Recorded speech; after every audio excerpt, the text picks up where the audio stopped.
Pirikaki.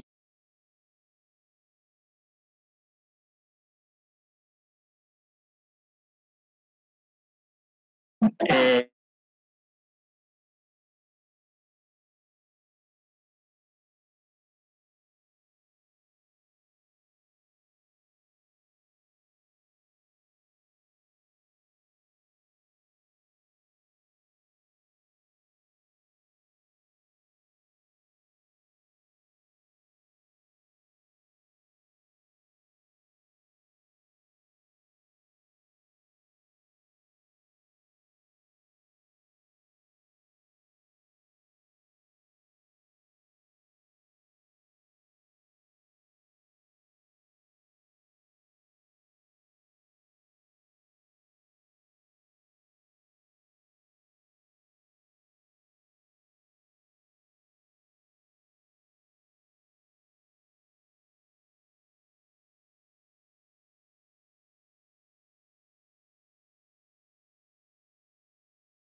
Scientific consultant of the Greenway project.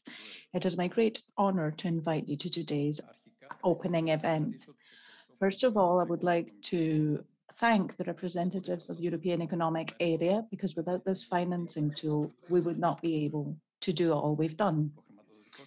The funding mechanism of the European Economic Area represents the contribution of these three countries to minimizing financial inequality and to strengthening bilateral relationships with 15 European countries, including Greece. Specifically, the project is financed by the regional cooperation funds. It supports regional initiatives for transnational and international projects, promoting common solutions to European challenges.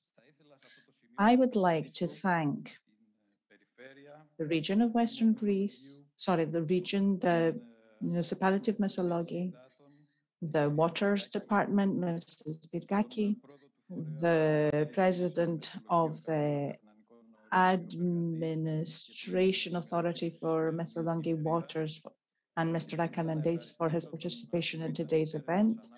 And I would like to thank the Vice Rector of for Research and Development of the University of Patras, the Professor Dimas, the Executive Secretary of the Mr. Kalognomos, Mr. Stefanidis, Mrs. Panagiotis for their contribution to today's event. Finally, I would like to thank the partners of the project, Atlantis Ltd from Cyprus, Flagdam Delta from Romania, Sindef Ocean from Norway, Fugro Norway, also from Norway, and the European Public Law Organization from Greece for their cooperation. Today, we are going to talk about managing eutrophication and anoxication in coastal ecosystems. So the European challenge is eutrophication and anoxic ecosystems, and the project is financed to find solutions to handle this problem, which will be implementable across Europe. But why are we holding this event in Missolonghi specifically, not in Patras or Athens? This is a serious issue that concerns many regions, such as the Saronic Gulf.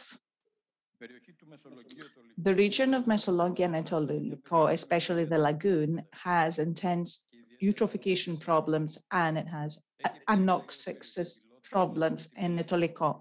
It is a pilot area for studying the problem and solution. This seminar aims to provide a discussion forum between the authorities and the public, connecting universities to the local society.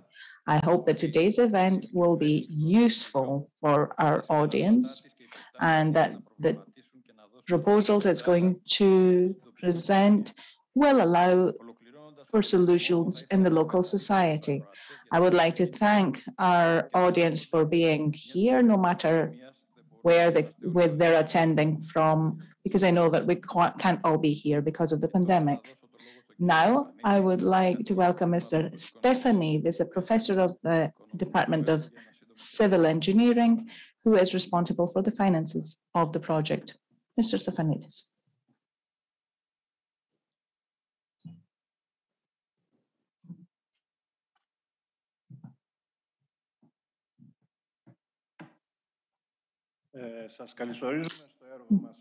We would like to welcome you to our project today. As we will see, with particular emphasis on active public participation, our project aims to a holistic management of the problems in the lagoon, providing solutions both from the part of the sea and from land. So thank you very much for being here. And today, the procedure is going to be coordinated by Mrs. Angeli.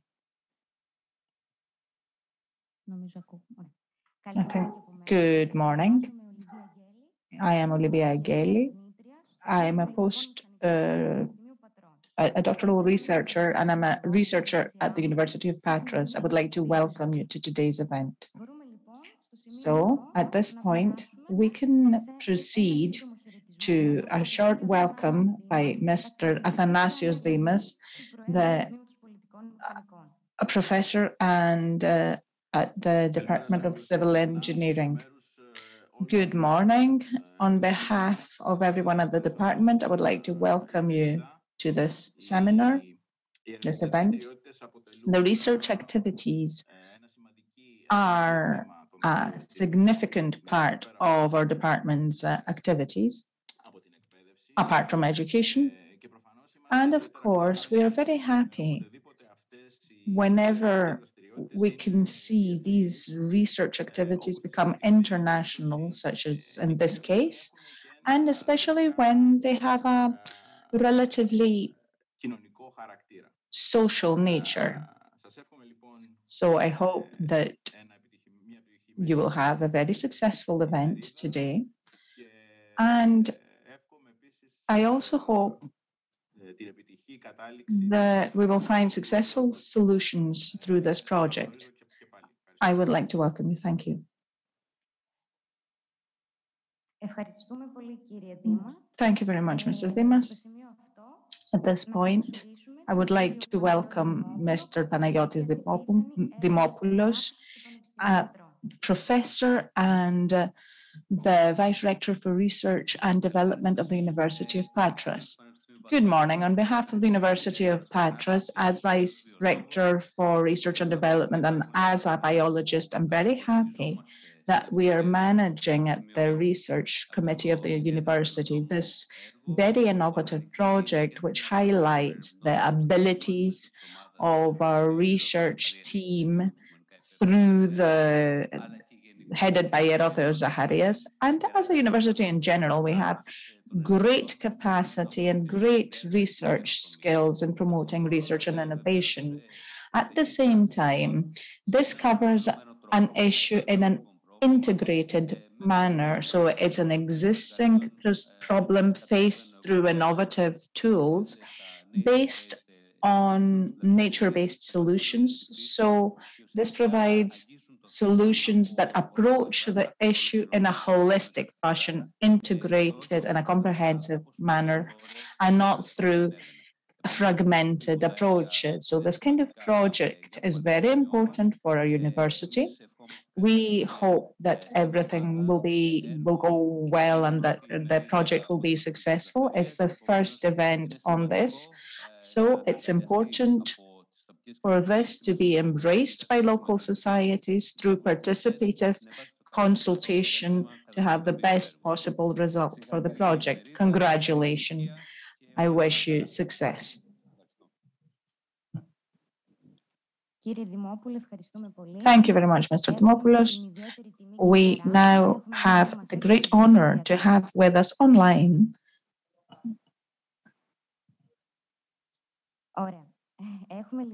So we are honored to have with us online representatives from departments of the program and from the financial management department of the program. So we would like to welcome Mrs. Greg Hauge, the Senior Sector Officer for the EA and Norway Grants FMO from the Financial Mechanism Office.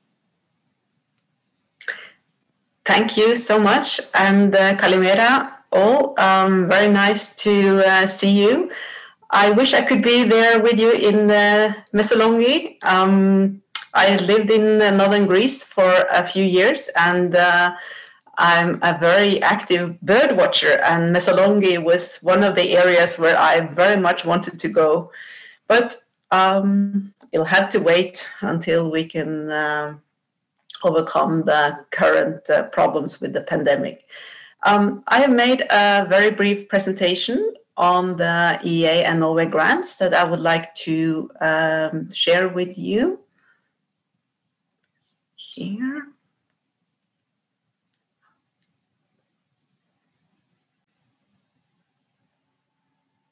Okay, I hope you can see it. So I work in the Financial Mechanism Office, which is the secretariat of the EA and Norway grants. And I will just go very briefly through the motions on what this is, the EA and Norway grants. And the grants are part of the EA agreement, which is a cooperation agreement between the three donor countries, Iceland, Liechtenstein, and Norway, with the EU member states. And already in our agreement, you can see the two overall objectives of the EA and Norway grants, which is the reduction of economic and social disparities and the strengthening of bilateral relations. And of course, in this project, you have expertise partners from Norway, which we are very happy to see, which will strengthen the bilateral cooperation between our countries. The EA grants has now a budget of 1.5 billion euros, and it covers 15 beneficiary countries, mostly in Eastern and Southeastern Europe, but Portugal is also in. Spain is no longer a beneficiary country. Norway grants has only Norway as a donor, and but it has almost the same allocation, 1.3 billion euros, and it covers the newest EU member states.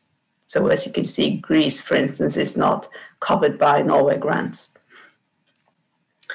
The EA and Norway grants are split on the beneficiary countries according to their size. So as you can see in this, in the last column of this overview, Poland receives the biggest allocation, since it is the biggest of the beneficiary countries, while Malta and Cyprus are the smallest countries, and then has a much more limited budget or allocation.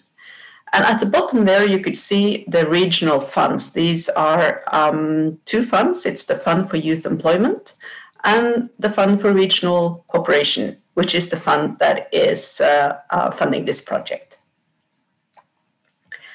And what we do is that we fund projects across 5 priority sectors, and you can see them here.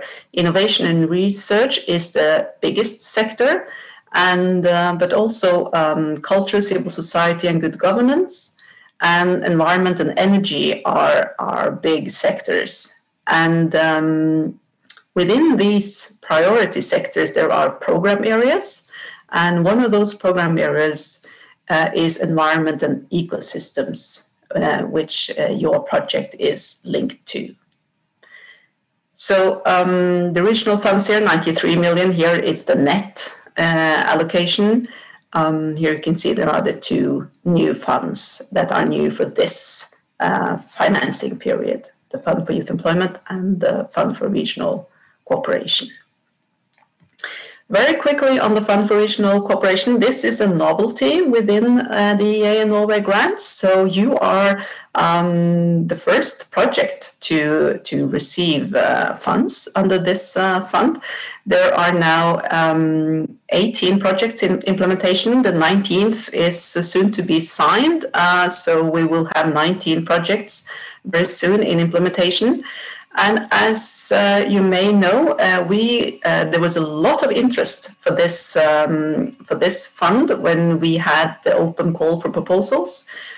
We got more than 700 applications actually, and so it was a difficult job for the donors to select the best projects.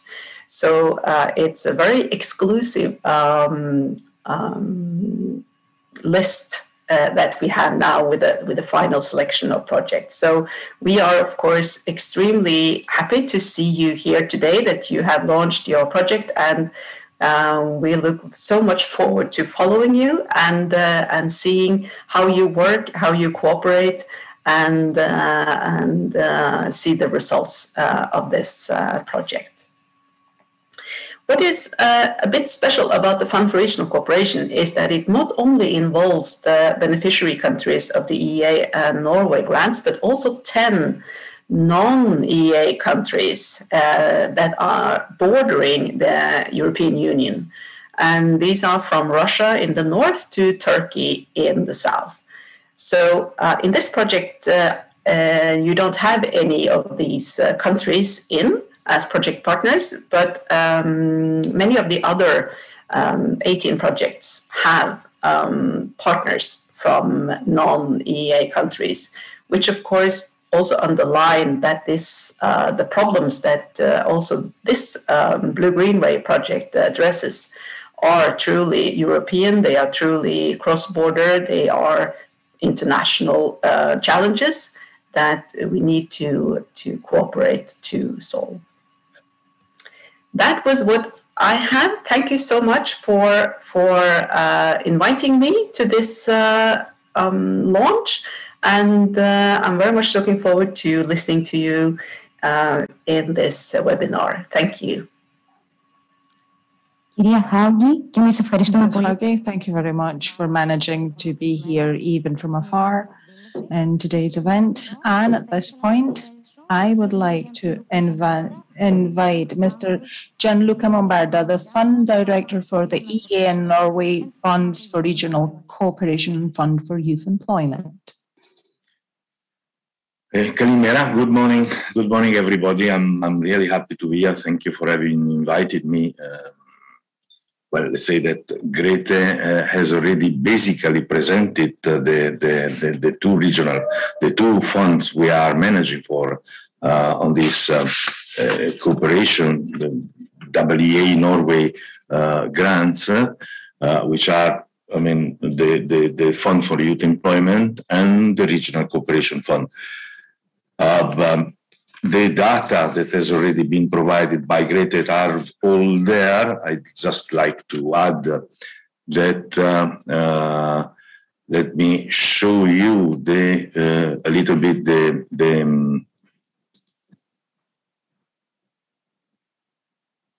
I'd like to show a little bit this infographic just to let you know or let you see.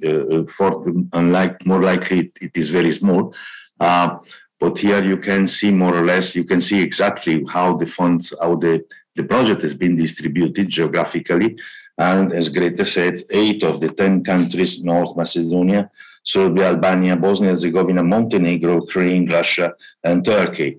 Among the 15 beneficiary countries are all participating into this project for a total of, let me see exactly, 64 entities participating in the 19 already ongoing project. 64 from the beneficiary country, 23 from beneficiary partner, and then expertise partner for a number of 35.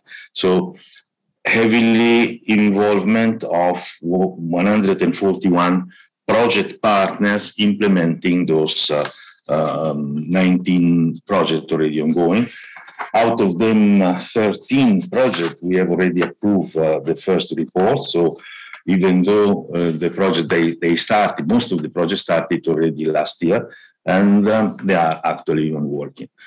Unfortunately, the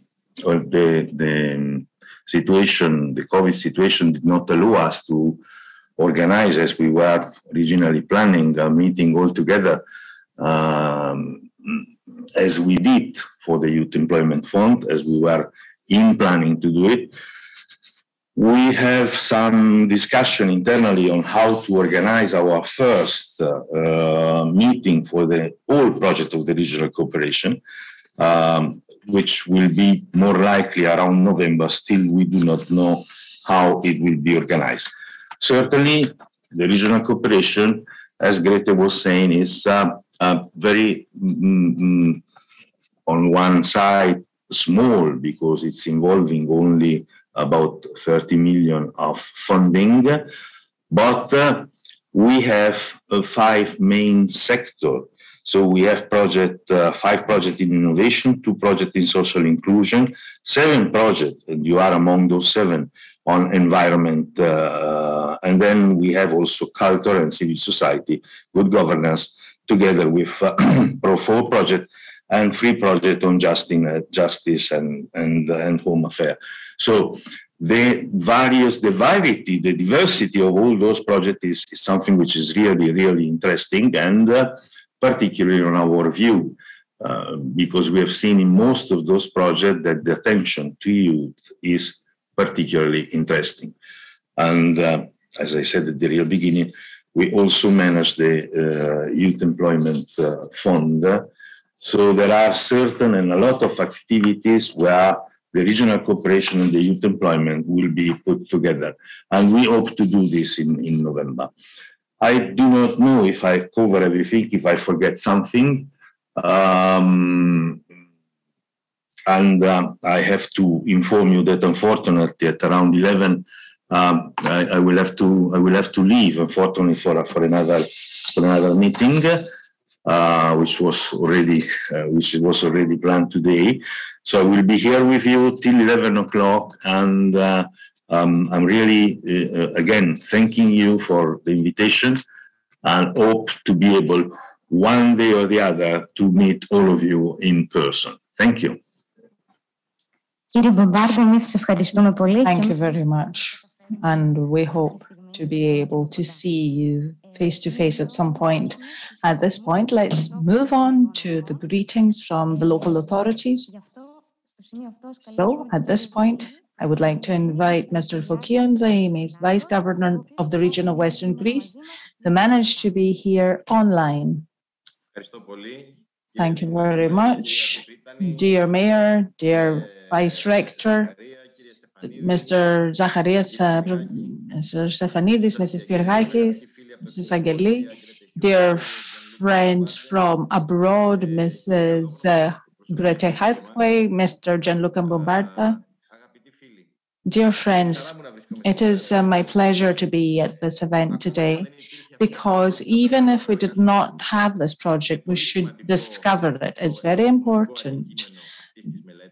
The scientific object of this study is very important. It's an issue that has been a problem for the region of Western Greece in many ecosystems. The main one is obviously the ecosystem of the lagoon of Messolongi and Etoliko. I had the honor to participate in quite a few conferences in Messolongi and Etoliko dedicated to this, so I do have a personal relationship with the area. And I believe that this kind of collaboration is very important. There are quite a few other areas where in the future we could take the results of this conference and utilize them. So I believe that given the excellent level of the scientific team, given the professors who participate, I believe that your results are going to be very valuable. I would like to state that at the moment, the region of Western Greece is completing the 4-year plan, development plan for the region.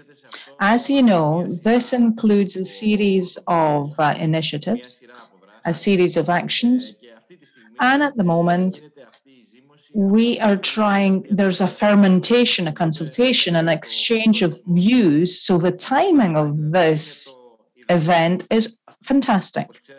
As you know, we have the NSRF funds, we have the Public Investments Fund, the Recovery Fund, the Transnational Funds, the Competitiveness Fund. So it's very good for a country like Norway and, of course, Liechtenstein and Iceland to contribute in their own way, to have set up this fund and to fund research and studies, scientific studies outside their countries. This shows a very good social sensitivity and a broadness of thinking, and it makes us feel optimistic because they have very serious governments and local authorities that show the way. Norway didn't have to do this. It could have set different priorities, but the fact that it provides more than €1 billion, I was very happy to hear Mrs. Grete state specifically all the details about this program. This is very important for us because it shows that we can have collaboration between regions and between the people and the governments and the scientists of all the countries and the universities and the academic community. I would like to stress that the region of Western Greece is very extroverted. So we are going to try to find ways to collaborate again or to find new projects in these activities, in these pillars which Mrs. Grete just presented. I'm not going to talk about this now because already I've got quite a few collaborations in mind that we could start, quite a few issues that I think are of interest to Scandinavian countries as well, which would be useful for them.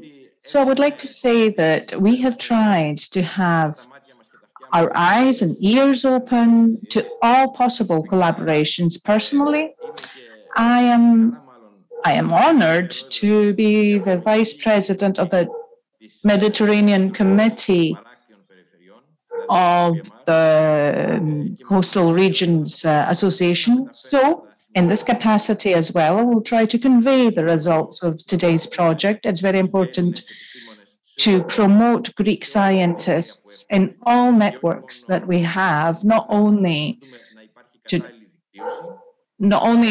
have them produce results, but also to provide networking. There are similar problems in the Black Sea area, and there's a separate committee for the Black Sea, and I believe that these results should be disseminated and studied there as well. And obviously there are similar such problems in other areas of the world where there are corresponding transnational scientific authorities. I would finally like to say that Messalongi is not only an area for environmental interventions or for reverse engineering, shall we say, to restore the situation as it used to be before human intervention, because human intervention does bring about lots of good, because we need to have business, we need to have entrepreneurship, because otherwise we have no GDP, no wealth creation, so then we have no social policy. But this should take place in a way that does not burden the environment. At the same time, the results of the conference, I believe, should also be the trigger for new initiatives by new startups that we, as the region of Western Greece, should help to increase entrepreneurship in the blue economy. So the blue economy is very important. Our region is surrounded by sea.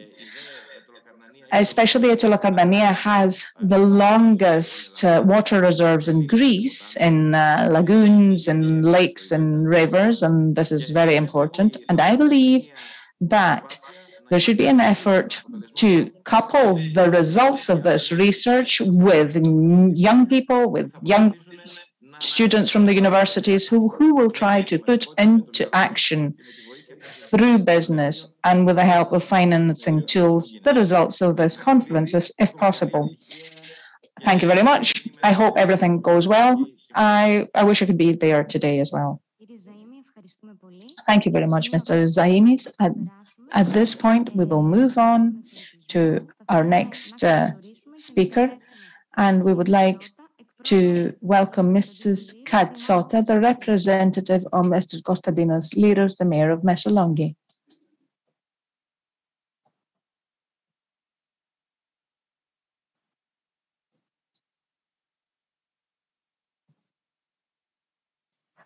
Σας καλωσορίσουμε στην όμορφη πόλη μας. We would like to welcome you to our beautiful city and wish you success in today's conference. Unfortunately, the mayor could not be here with us today, or anyone from the team. The area of the lagoon, obviously I represent the authority that manages the sewage of Messaloniki, and this greatly affects the quality of seawater. We have three sewage plants flowing into the lagoon. There are huge problems in the operation of the businesses, and the problems that we have, unfortunately, we have a very degraded experience because we don't have any staff, we don't have any funds, but every day we are fighting to be able, as much as possible, to be consistent, to rescue and salvage our environment. I work especially on the lagoon system of Messaloniki and Etoliko. It has great particularities. Any human intervention in this very fragile lagoon ecosystem is seen directly.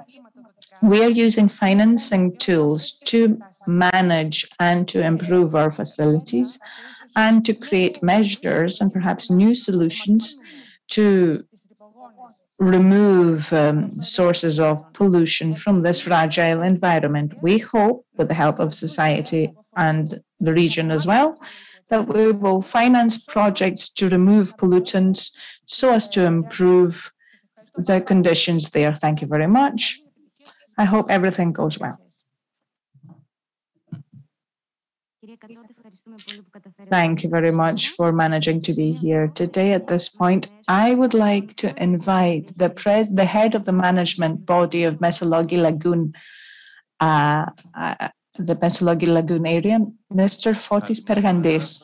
Good morning. On behalf of the management body of the Messaloniki Lagoon, our authority is obviously intensely interested in today's program, which it had from the very onset been very enthusiastic about, and it was an initial partner of the program. The reason why it later asked not to be a partner, and this is the only reason, is that we are awaiting a significant change in the management of the body according to a ministerial decision. This ministerial decision had not clearly defined how the procedures for the participation of our body could continue when there are programs with foreign partners, because these programs have very strict deadline requirements. So, to avoid the creation of problems by the participation of our body as a partner, we decided at least officially, to leave the program, but in essence, our body is very interested in the program and continues to contribute as much as possible to helping the activities of your program, which will take place in its area of jurisdiction. So on this occasion, I would like to give you some information which relate to this program. The first, our body, in the context of its responsibilities and its constant effort to restore the water ecosystems it manages, managed to have managed to include in the fishing and sea program 2 project packages that are described in studies conducted by our body, and they concern the management of pollution and the improvement of water quality in the lagoon. And for this project and for the other 2 things I'm going to talk about, we are open to providing information to all interested stakeholders. The second issue is that very recently, in the context of our body's financing by the operational program for Western Greece, we are now in a procedure for drafting a contract with a contractor for the supply of the physical-chemical characteristics of the water in the lagoon of Etoliko and a new station for water level meters in our area of authority. So the data that we will collect, we will be very happy to share with the partners of the program so that they can be used in a more integrated way towards improving the situation of improving our ecosystems and wildlife. The third thing I want to say is that our body has created a series of interventions at the region of Western Greece and to the General Water Secretariat for the issuance of a circular that will prevent the outflow of waters from Trichonida to Etoliko, because we have many problems created there which degrade the quality of waters in the lagoon. So I would also like to comment that the selection of this area as a financing region is ideal because it's a pilot. It should be a pilot area, and it has a great environmental significance, and of course, it also has problems that need to be addressed and can be used as an example for other areas. Now, I would like to finish by wishing success to all the partners of the program and bon courage to my friend, Professor Eutrophios Zacharias. And finally, I would like to invite Mrs. Greta Huge, who is also a bird watcher, because I'm an ornithologist and a bird watcher myself. We hope that she'll find a way to come here and we can take her on a tour on various bird watching places of the area. Thank you. Thank you very much for managing to be here today. At this point, we can move on to our invited speaker, Professor Panagiotis Dimopoulos, Vice Rector for Research and Development of the University of Patras.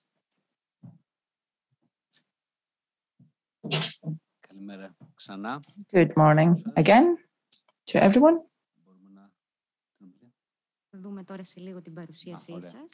Going to have a look at your presentation.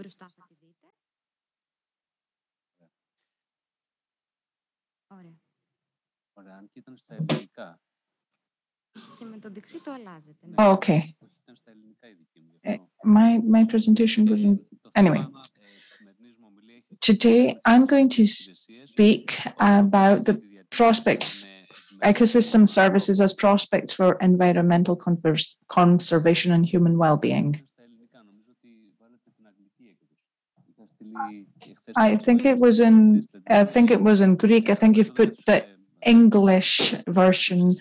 Yesterday had sent the Greek version. Anyway, I'm going to speak in Greek. In general, we're at a time where at the moment we have many programs that concern the emblematic species, flagship species, and their conservation, careta careta, and the Mediterranean seal, some pine trees in the Peloponnese. At the same time, we have new techniques such as citizen science, environmental education, and of course, there's a very important role by NGOs, and this is always going to be significant in collaboration with universities and with all other stakeholders in conservation actions. At the same time, we are at a time when we have intense climate change, which dominates the tabloids. In recent years, we will see the curves in different countries with the black. It means that we see a constant increase through the climate change scenarios, the effect of the different changes on natural ecosystems and the planet as a whole. At the same time, we have an exponential rise in global population, which, as you know, leads to the over-exploitation of all natural resources. We have wood and water resources because more people need to find a way to make a living, so we need food. Here we see some data from 2005 when we had the first global evaluation of what happened in the world. At the same time, we see that this over-exploitation leads to ecosystem loss, which at the same time leads to short-term profits for well-being, but at the same time creates problems for today and for the future, because this leads to cost of ecosystem loss and societal needs costs. And this means that we have huge amounts required for ecosystem restoration costs. So we have the cost of ecosystem loss, which, based on some studies from 2013, is over 3.3 trillion USD per year. Today, the ecosystem services concept after 2014 is included in many legislative documents and frameworks around the globe. Greece also participates in this. We have a lot of texts and legal tools, and we see initiatives on a global level and sustainable tools and lots of platforms for biodiversity, for support services and sustainable development. And we have the European Green Deal and the European Strategy for Biodiversity, which is dedicated to the restoration of ecosystems. All this, I had it on my Greek slides, but it doesn't matter. Now, ecosystem services are the contribution of ecosystem structure and function in combination with other inputs to human well-being. They have three types: provisioning, regulating and maintenance, and cultural. We see the social capital, the natural capital, which means all our global natural wealth. This is the green part. This includes the social capital, built capital, human capital. What we see is that this natural capital does not automatically lead to human well-being through ecosystem services, because it interacts with the other three parts of our life, so social life and economic life. So these are the two sections that are interacting and intertwined systems. So we have ecosystem and socioeconomic systems. At the base of this, we have biodiversity, and of course, the biodiversity provides lots of different functions: water, food, air filtration, and all these interact and provide and take services from socioeconomic systems, which create benefits for humans At the same time, this means that we have negative impacts, which means changes in the ecosystems. And of course, we have an important element is what kind of decisions are taken by decision makers. So we need a full circle, because any change that happens in our natural ecosystems, to be able to have this provide added value sustainably, the government needs to intervene to manage to restore them and then to continue with the same dynamics to provide services to humans. So at the bottom, we see the state, present, and future. This is very important to have a good ecosystem condition for this. So this is part of the program that we are starting very soon. Yesterday, I sent a completely different slides. Anyway, I hadn't included the European Green Deal. Anyway, the European Green Deal integrates all these things we talked about. We have different policies. We have the SMIS action, which concerns the mapping of all of these. We see all the different strategies. So around this action, for which Europe and Greece since 2014 are placing great significance, we see the policy on water, climate, agriculture, marine policy, regional policy, forest strategy, and biodiversity strategy. So all these, as you understand, are an interacting section, and each part of this chain interacts and depends on the other one. We see here how the different systems intertwine as regards services provided to humans and how we should be led from ecosystem conservation to the maintenance of the benefits to humans. But these are always there. Humans need to see how they can best use them. So we have a flow of services from the ecosystem to humans, but they should be at the right time. So I'm going to move on very quickly because unfortunately I had changed my speech completely. Okay, so the Natura 2000 network, which is one of the areas of the project, is the largest network of green infrastructure, which has 446 areas with sea areas, lagoons, and land areas. So we have a network which, by its nature, includes natural resources, natural ecosystems in very good condition, which even if we have problems, we should handle this in an integrated management. Here we see green and blue dots. We have different programs that study and monitor ecosystem state through a monitoring system for the conservation of ecosystem species based on the European directives. And we have dots for the Water Framework Directive. And sometimes these are the same areas, obviously. There's an effort being made, and I'm taking part in this personally, how to manage to combine all this, so that to manage to join our forces, our human forces and scientific forces and economic forces, to combine the results as a basis, as a reference base for taking decisions. We've built a whole national set of ecosystem services indicators, and this is a program running up to 2023, and we are taking part as the University of Patras. We are the partner responsible for ecosystem services.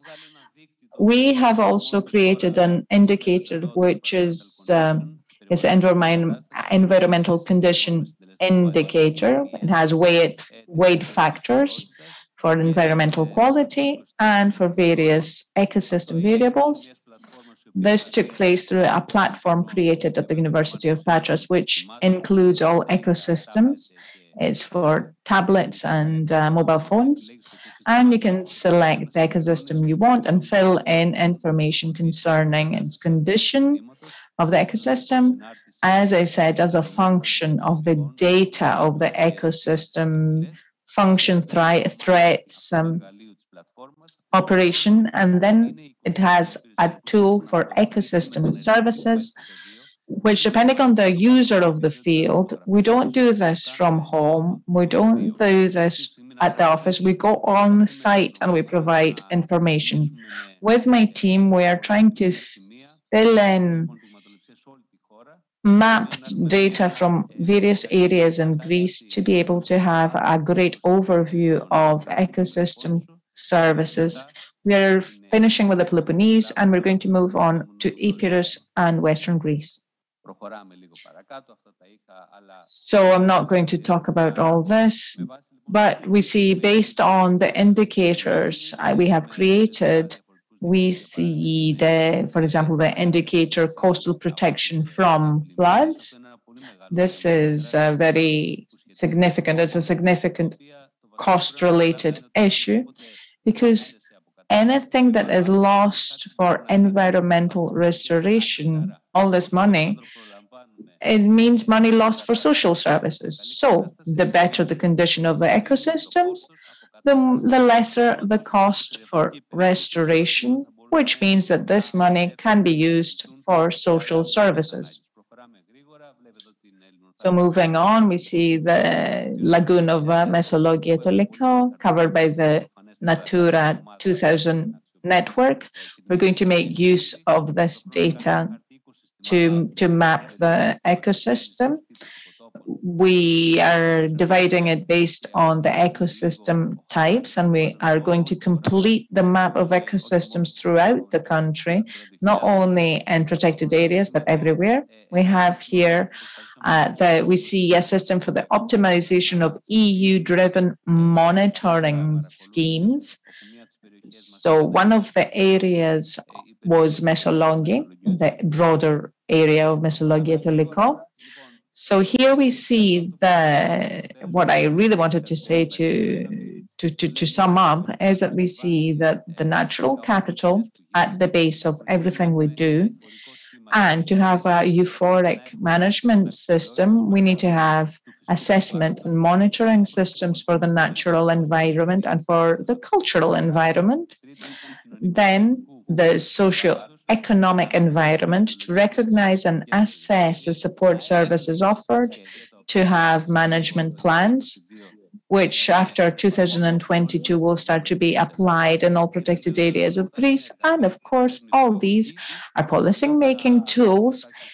And if they have the necessary plans, politicians can take the right decisions towards a plan for euphoric management of resources. Thank you. Thank you very much, Mr. Dimopoulos, for your presentation. At this point, we can move on to our next speaker, who is online with us, Mr. Stavros Kalognomos, Executive Secretary of the Balkan and Black Sea Commission and of the Conference of Peripheral Maritime Regions. Good morning. Thank you for inviting me here to this great event on the BLUE-GREENWAY project, in which the University of Patras is participating and in which we contributed a bit in the formation. I'm going to talk a bit about how the CPMR works, and I would like to thank Mr. Zaimis, the Deputy Regional Secretary, who is one of the most active members of the CPMR and of the two regional territorial committees, that on the Balkans and on that of the Black Sea and in the Mediterranean Commission. So how do we work? What is the importance of connecting policies with projects? Two interconnected things. These two things mean that if we don't have information from the projects towards policy making, and from policy making to the projects, we can't have sustainable management or good planning for the future. So, what's the CPMR? It's an association of 150 member regions from across Europe and from other countries. We work on specific policy areas. So, cohesion, transport, maritime issues, climate and energy, and migration. We have been operating since 1973 and we represent about 200 million people. As I said, we are structured in 6 geographical commissions. The ones that operate in the Greek area is the Balkan and Black Sea Commission and the Inter-Mediterranean Commission. We work closely with European instruments, especially the European Commission and the European Council. We also work as a think tank and as a lobby, and we also have projects through which we implement various policies on which we lobby. And essentially, we promote the interests of our member regions at the European level. Here are some photos from the pro-COVID era showing how we work, how we provide our know-how, and how we network with the institutional bodies of the EU, and how we help in promoting the interests of our member states for the new plans. And the plans for the new regions will be able to be targeted and cover what their interests need. And as I said earlier on, this two-way communication promotes the priorities of the member regions to the institutional bodies of the EU, and at the same time, we inform before the plans are ready, we inform our member regions to be able to act timely and to see how we can influence policy making so that they are in favor of the priorities we want. As I said, the core groups of policy we work on are cohesion, transport and accessibility, both sea and intermodal transport, climate and energy, such as renewable energy sources, maritime affairs and fishing, and migration policy. At a policy level, we have some working groups, and we also work with European projects. The most relevant actions as regards the BLUE-GREENWAY project is the action on climate change and energy and on maritime affairs. This includes,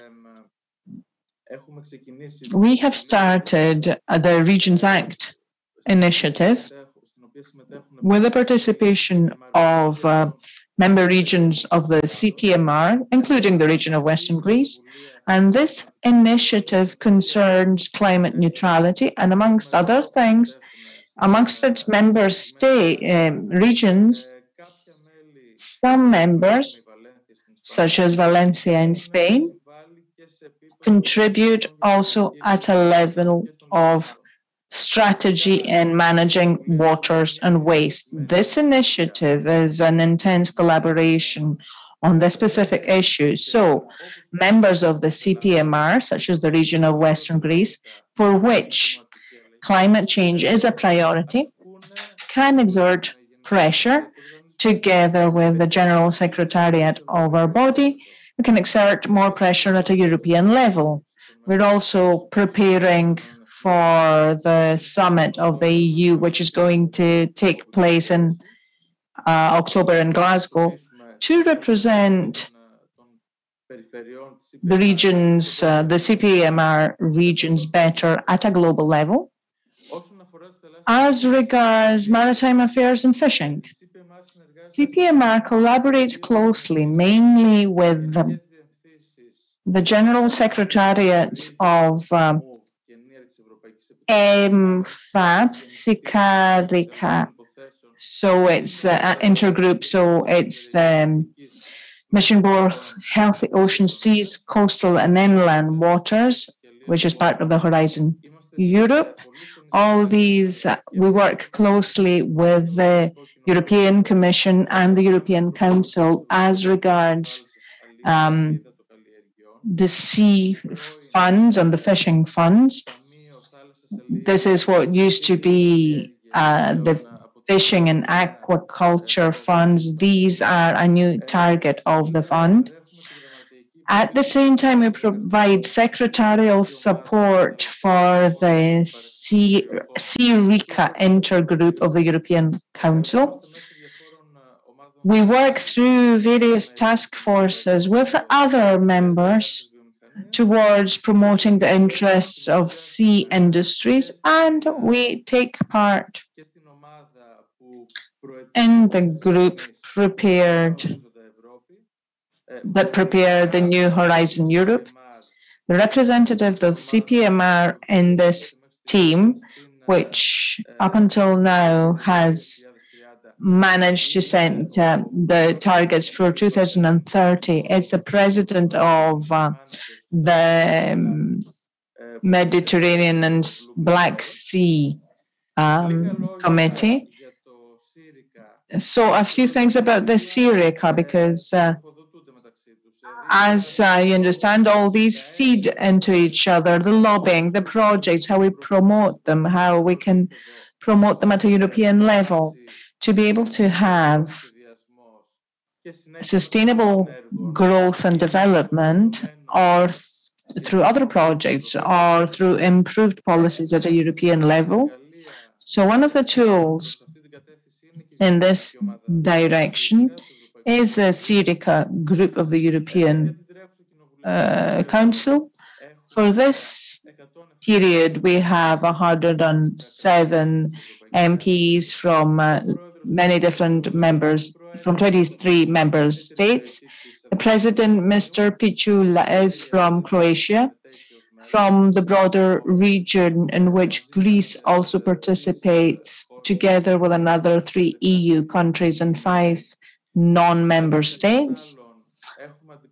We have vice presidents for climate and governance, fishing and social issues. We have from Greece 2 vice presidents, Mr. Meimerakis and Mr. Kokalis, for tourism and the blue economy, respectively. The intergroup Seas, Rivers, Islands and Coastal Areas Group is a forum for representatives of the sea sectors of various countries to network, to promote the projects running in all the different regions, and also collaborations form for future submissions of proposals for various programs. And also, it's important to know that in shaping the strategies, apart from the projects with whose deliverables are given to EU instruments so that they know what did well, where we need to improve things in the future, it's very important to take part in the public consultation whenever the European Commission has a public consultation. Now, for example, we have a public consultation for waters. I have a link here for interested participants. And the days have opened. The deadline has opened up for the program Horizon Europe. As we said earlier on, we actually participated in forming this program. So here we have the deliverables, the results of our participation reflected in the first invitation for the Horizon program. We have info days for the program. I show here the two most relevant info days, 5th and 6th of July and 7th and 8th of July. And obviously, I'm open to questions or clarifications on how we work at CPMR, how we can promote this project, and the priorities, not only for the regions here, but to all other authorities. Thank you very much for your attention. I'm open to any questions. Thank you very much, Mr. Kalognomos. We can now move on to our next invited speaker, who managed to be here online, Mrs. Anastasia Pirikaki, Head of the Water Directorate of Western Greece.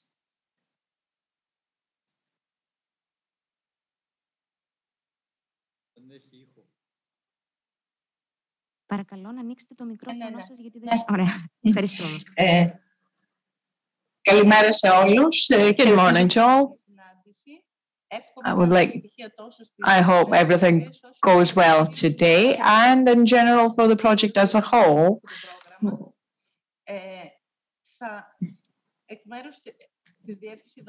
On behalf of the Water Directorate of Western Greece,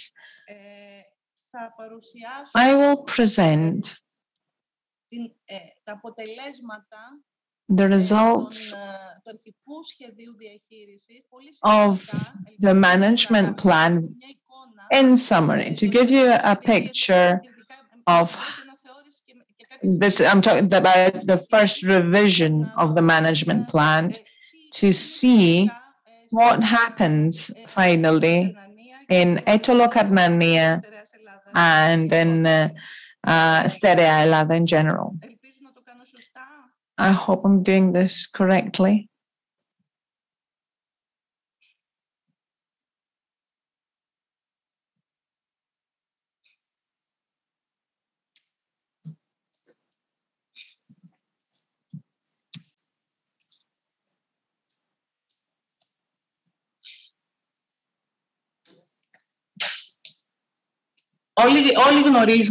We all know the Framework Directive 2060, based on which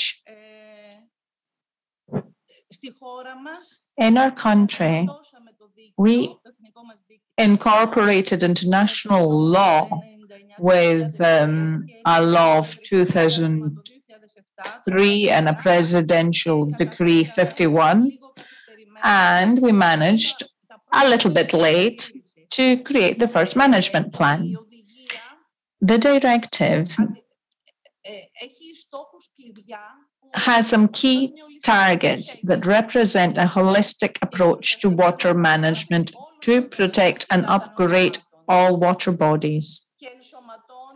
And it incorporates or abolishes previous directives, and it includes all other directives that have to do with swimming waters, underground waters, or pollutants, creating a comprehensive new legislative framework, setting quality, ecological, and quantity targets for upgrading all water bodies through the comprehensive management in the river outflow basins. Each management plan, based on the guidelines of the EU, because the directive alone was not enough. There has been an issuance of dozens of guidelines. So this describes each water outflow basin. We assess the situation, evaluation, classification of water bodies based on the monitoring network. Targets are set, measures are placed, and also exceptions are defined, and common action plans are issued. So this is the common axis of all management plans. In our country, as I said, the first management plan, especially in the water district of Steriailas, which we see here. We see the rivers Achelos, Evinos, Lefkadas, and Mornos. This was approved in 2014, and the first revision took place at the end of 2017. The water basin management plans are strategic projects revised every 6 years in order to evaluate what has improved, what new things need to be taken into account. So in this way, in the first revision, we had changes in how things were handled, things had improved, and we see that in the water basins, the outflow basins of Steriailada in general, we had, based on specific formulas, we defined 126 service systems and 26 underground. Some of them are transitional, 4 of them, and one of them is the lagoon of Mesolongi Etoliko. So these are slightly salty ecosystems. So this is where we see all the river outflow basins. To be able to see a transitional system like the one we're interested in today, it's good to have a comprehensive image of the whole outflow basin to which it belongs, because in this way we can understand why we have the problems we have. I will try briefly to present an overview here. We just show the lagoon of Etoliko and the lagoon of Mesolongi. These two are connected, and we see here the codes of these systems.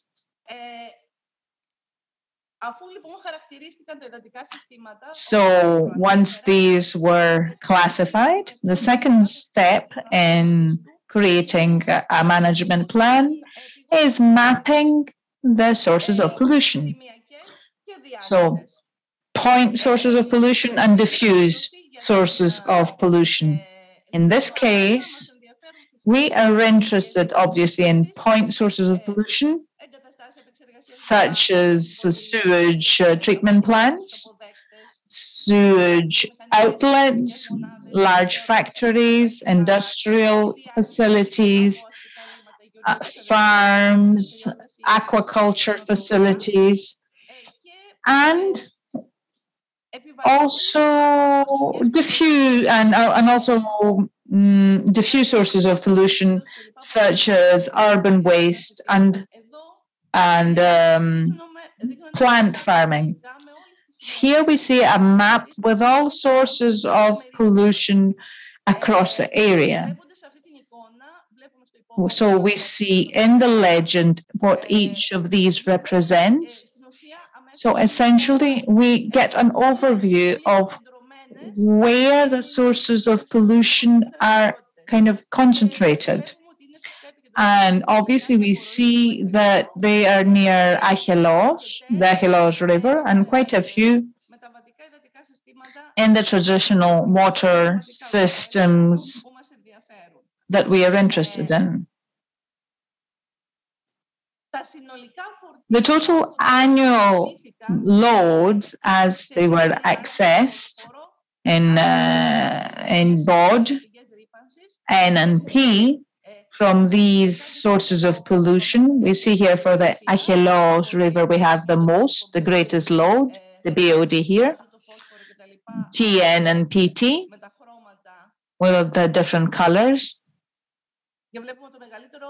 And we see that the greatest problem comes from wastewater treatment plants. So this is the greatest BOD load, followed by large hotel units, and then the rest. Sorry, the second industrial units, and then the rest. So, to see what's happening around the lagoons, the same pressure is mapped as regards the sewage treatment plants, the bird units, and the cow units, and the waste treatment units, the mining areas, and the industries and factories. As we said, we also have diffuse sources of pollution, which have to do with free grazing and agricultural activities, and with non-organized farming. And here too, we see the loads from scattered animals and how important this is for the area in pollution. So, once we evaluate the sources of pollution, to be able to classify the systems of all water systems, so we only focused on surface systems, we have a monitoring network which, in the first management plan issued in 2014, we did not then yet have the data from the national monitoring system, which was placed at the end of 2011. But in the first revision, we used this data, and this shows that in Sterea Elava, we have 65 monitoring stations, functional and monitoring stations. Some monitor only ecological factors, and other ones chemical and ecological factors. We see that we have a monitoring station which used to operate in the past as well in the lagoon of Etoliko and in the lagoon of Messalongi. The results for the period 2012-2015 from the National Monitoring Framework helped in classifying the water systems. And here in this website that you can see is the website of the monitoring system, monitoring network, where you can download all the data. So, since we had the evaluation of the pressure, we took into account the data of the national monitoring system. We classified the systems as regards to chemical condition at first. This includes priority substances and other substances that are established at EU level with the new European directives of 2008 and 2013. And at the same time, we evaluate the ecological condition with the participation, which covers the physical-chemical quality characteristics, biological characteristics, specific pollutants, and hydromorphological features in each water ecosystem, and possible hydromorphological damage. Now, as regards the methodology for classification, we had the participation of ECV and Elkethet, two Greek research foundations. Now, what changed since from 2014 to 2017? In 2014, we didn't have enough data. So looking at the map of the chemical condition of the systems in 2014 and the initial management plan, we have a lot of gray areas, so no data. But in the first revision, exactly because we had data now, we see that the chemical condition is good in most of the areas. And we have some where we don't have data, such as the Achelos River, which is a transitional system as well. So in the lagoons as well, we see a blue color, which means that the situation is good, but the ecological condition is not good. It was not good because we see the ecological condition in the initial management plan, and we see that the lagoon of Etoliko was orange, so it had many problems. And the Mesologi lagoon was yellow, so average condition. So only looking at these two. And based on the national monitoring system data, we see the ecological condition, and when the ecological condition is less than good, the overall condition of the system is drawn downwards. So, although we had a blue area, a blue color for the lagoon of Mesolongi, now we see that it's orange, so not in good condition, and its overall condition is poor. And the same happens with the whole area of Mesolongi. Now, the two lagoons are part of the register of protected areas. I would like to stress that following the 2060 directive, each management plan includes a national register of protected areas.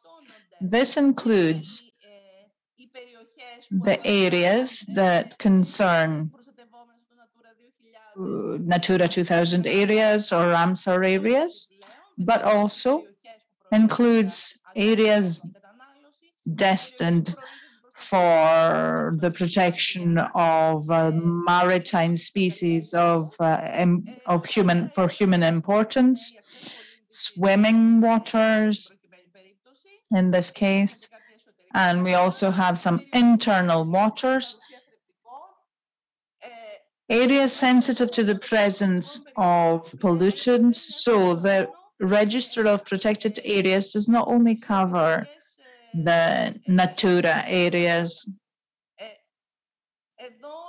Here, I only inserted an image as regards the species of economic importance because the lagoon of Mesolongi is protected. Because of these, if a system is protected as an area or with species of economic importance, or it's an area with drinking water, for example, there are set actions, allowable actions defined through the management plan, emission limits, etc. So this is the way to further protect some systems. So these are the areas sensitive to nitrogen pollution. We don't have this in Western Greece, but we see in Thessaly and Epirus. And we have sensitive areas. And we see that the lagoon of Etoliko and the lagoon of Mesolongi are part of the sensitive areas, which means that any emissions, nitrogen emissions, must be limited. So we're talking about urban waste, processed urban waste, industrial waste. we have very limited emission limits. So if someone wants to get a license, the limits are quite strict. These are the Ramsar areas. And obviously, both lagoons are part of this, and the Natura areas. So, since the systems are evaluated and classified, then we see if it's possible for a system in a poor condition or in a moderate condition, if at the end of each management circle, to be improved. So, to reach a good state. So, if it's evaluated that it's not possible to reach that target in the following 4 or 5 years, the directive gives the ability to classify it as an exception. The environmental targets are set for all systems and for protected areas, as I mentioned before. But what does an environmental target mean? It means that a system that is now in a good condition, we want to maintain this in good condition. And the systems that are in a lesser than good condition should be improved. However, as we said, there's a procedure for exceptions, and the lagoons of Itoliko and of Mesologi are both classified as being at risk, so they are part of the exceptions procedure because the situation cannot change in such a short time, despite, I'll explain why, but despite some measures we are gradually taking. So, as the procedure is being completed, as I mentioned, the management plan includes specific measures. This is a mechanism for achieving the targets set. It has 2 types of measures. Basic measures, so these are applied to all systems, so they are taken into account for the licensing of all units, which might operate in the area and all types of activities in each region, and supplementary measures, which are additional measures to help upgrade the systems that are not in a good condition. Okay. Apart from the basic measures, we also have measures, guideline measures, as we call them. So the obligation to implement all guidelines. Even now, in 2021, we see huge lags as regards compliance with directives. So we don't want this. And the supplementary measures help in improving the condition of the systems. Now, this package of measures does not only concern each water management directorate, but it concerns all environmental services of all levels and a large number of services that are responsible for licensing and financing projects. And there's still a difficulty given that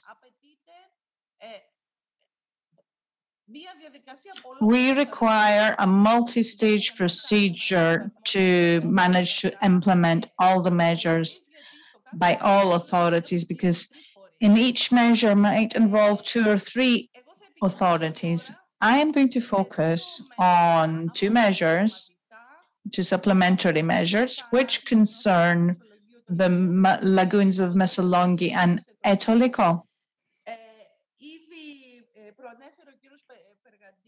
As Mr. Pirikaki said, we have some programs that need to be done in Central Klisova.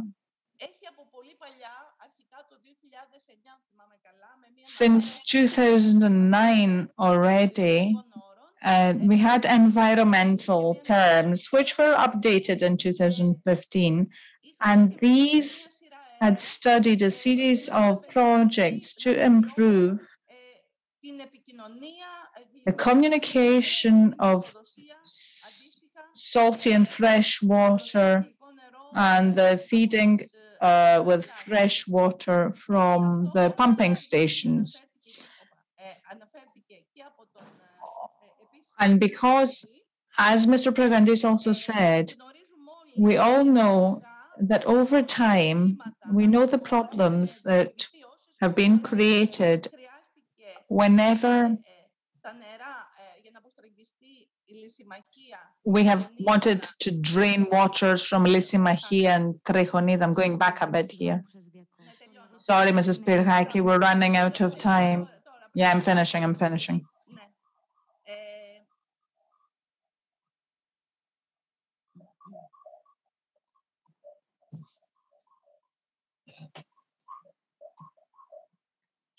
Λοιπόν, ενδεχομένως το γνωρίζουν οι περισσότεροι, η λίμνη Λυσιμαχία που αποστραγγίζει. So as you know, Lysimachia Lake drains a large area through a tunnel into Etoliko. So given the problems we've had for many years,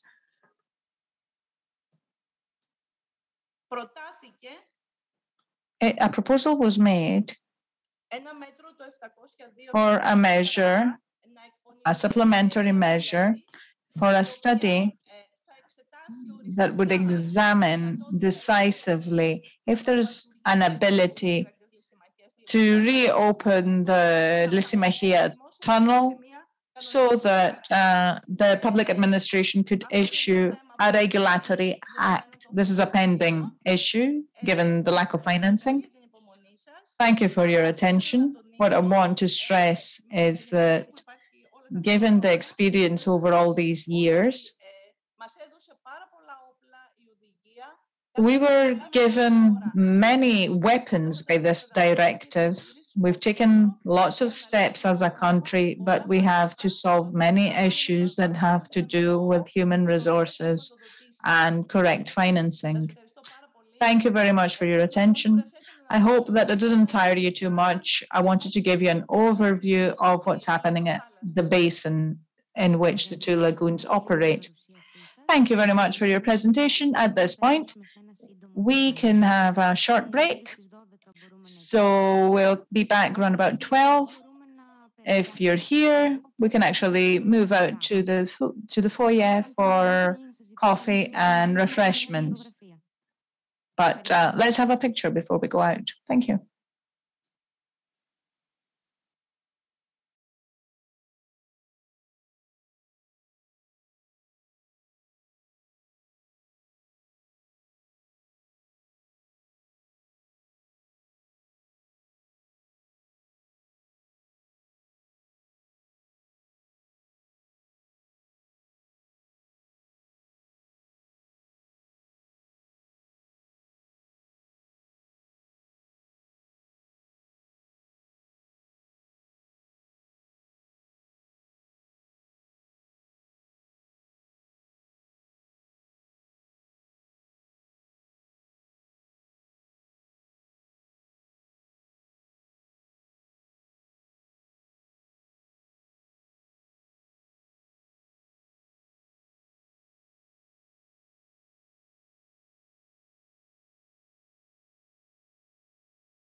Γεια σας και πάλι. Επιστρέφοντας από το διάλειμμα μπορούμε Good afternoon. So we can now move on to the second session of today's event, starting with a presentation of an overview of the BLUE-GREENWAY project.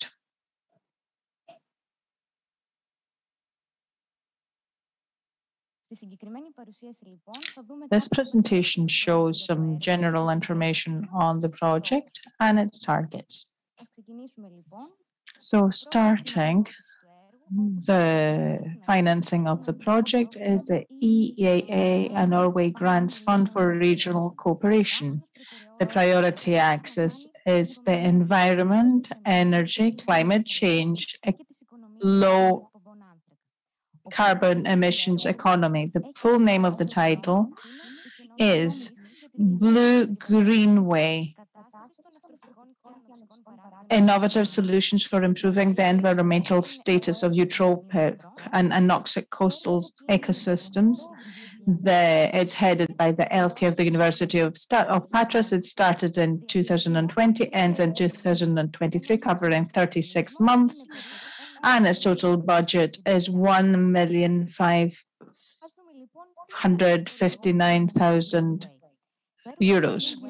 What is BLUE-GREENWay? It addresses common challenges for sea and marine pollution in eutrophic and anoxic coastal ecosystems so blue from land pollution, and also focuses on the green promotion of products and services. So with these two axes, through the project, we will manage to change the existing situation in pollution. With the application of new methods, we will restore the coastal ecosystems and manage waste. Finally, we will transmit innovative methods of management at a transnational level. Now, specifically, the targets of the BLUE-GREENWay project have to do with short-term measures for restoration at sea. So, management of pollution problems in waters and waste, emphasis on monitoring systems and restoration methods in the pilot areas, the exchange of knowledge regarding the use of innovative materials, and the restoration of ecosystems by achieving blue water targets. Then, through hydrological basin measures, we will emphasize on identifying green products and services and green means for promoting ecological innovation. We will exchange knowledge on the use of innovative materials, and we will implement new procedures to achieve a green hydrological basin. Now, let's have a look at the structure. As we said, as Mr. Zacharias said, the lead partner is the University of Patras Special Account for Research Grants. The two beneficiary partners are Fisheries Local Action Group Danube Delta and Atlantis Perivalon Kikinotomia Limited. Another partner from Greece, an expertise partner, is the European Public Law Organization.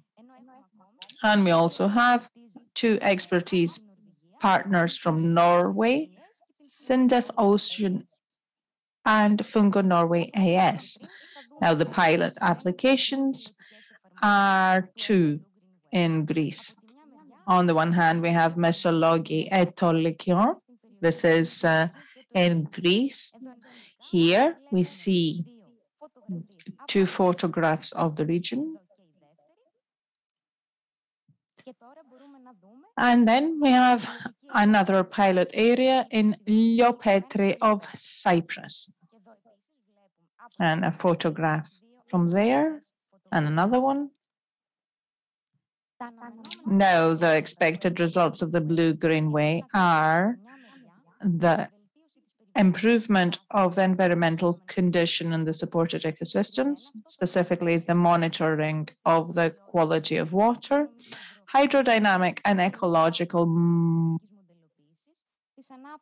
numerical modeling, development of early warning system, treatment of eutrophication in seawater, the processing of farming waste, and a template procurement tender. Then we will have a platform for e-procurement, a tool for electronic procurement, common pilot actions for the e-tool, technical meetings to exchange knowledge on the results of the pilot applications, and a roadmap for the broader absorption of the integrated EGPPP platform.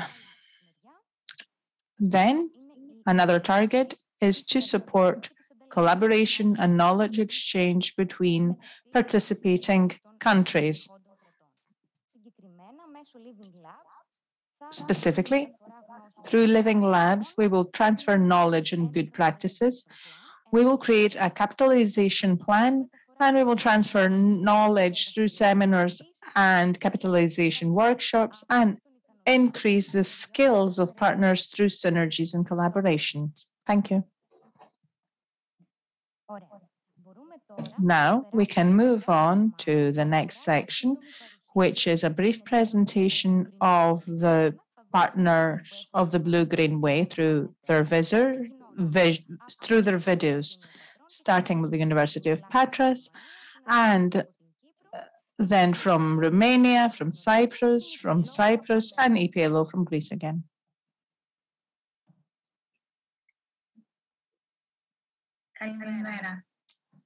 Good morning.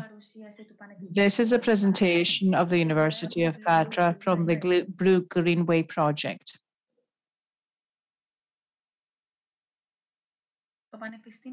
The University of Patras is a multidisciplinary higher education institution. The Department of Civil Engineering offers the best possible education to its students, prepares them for lifelong learning, service to society, and responsible leadership. It is dedicated to excellence in creating, collecting, preserving, and disseminating knowledge in civil engineering.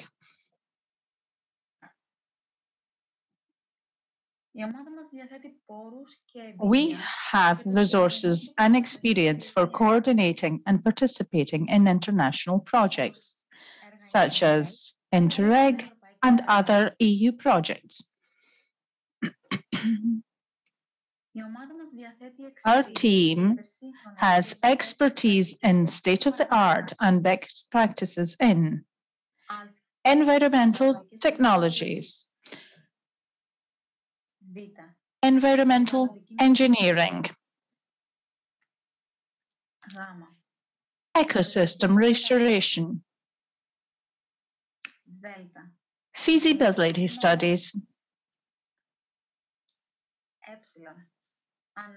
user needs and requirements,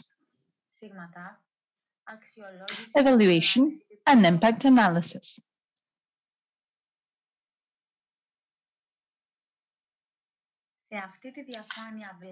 On this slide, we see our team's selected past projects.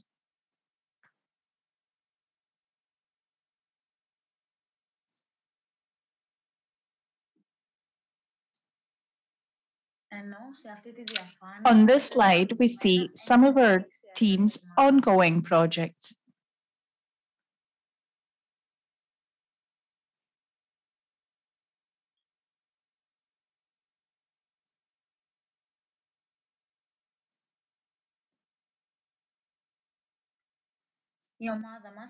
Our team has experience in other Blue-Green-Way Phasma project. We were leader of the Blue Phasma project.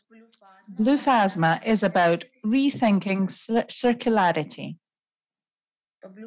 Blue Phasma aspires to trigger change in the fishing aquaculture sector of Mediterranean islands and coastal areas by reinforcing the adaptation of circular economy practices. Blue Phasma tackles the challenges of continuing depletion of natural resources and the low Mediterranean CE innovation performance in fishing aquaculture by empowering innovation capacity of SMEs, maritime clusters networks, and public authorities to boost Blue CE growth. The Blue Phasma project was launched in November 2019 and ends in June 2022.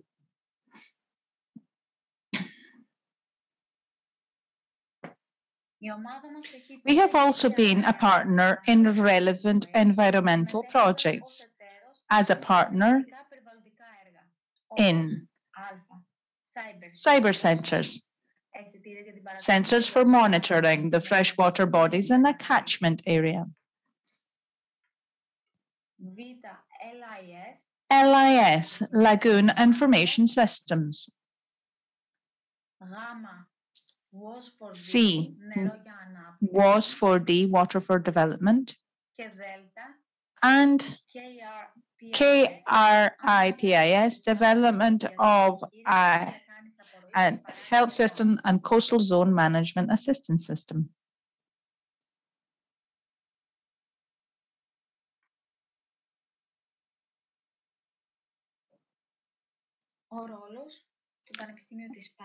The University of the Eupatras and the BLUE-GREENWAY project. The University of Patras has a clear scientific role in the project as its staff consists of professors, PhD candidates, and scientific researchers. Their expertise extends over a wide range of subjects. The University of Patras, as lead partner, will be responsible for the project's coordination, for the research and production of the geoengineering materials, and for the activities in the lagoon of Mesologi Etoliko pilot site. The University of Patras will also be responsible for the development and integration of a transnational database to unify the needs and applications in the study area and to be used for transferring the project results across European regions. An online tool with smart characteristics and functionalities, focusing on the analysis, assessment, and classification of green products based on their characteristics and supporting their procurement, and a tool for users to implement green criteria in tenders, thus affecting the quality of waters.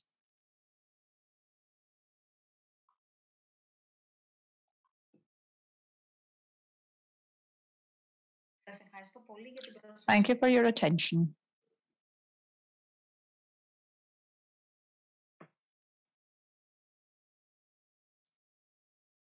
Good morning. This is a presentation of flag download data for the BLUE-GREENWAY project. Local Group for Sustainable Fishing in the Danube Delta, Flag Danube Delta, has a great experience in the fishing sector in Romania, with the aim of developing a competitive, modern, and dynamic sector based on sustainable fishing and aquaculture activities, taking into account all aspects of environmental protection, social development, and economic prosperity. Flag Danube Delta has a great experience in the implementation of local development strategy funded by Fisheries Operational Program, covering a wide area and dealing with a number of problems that characterize the fisheries and aquaculture sectors across Romania.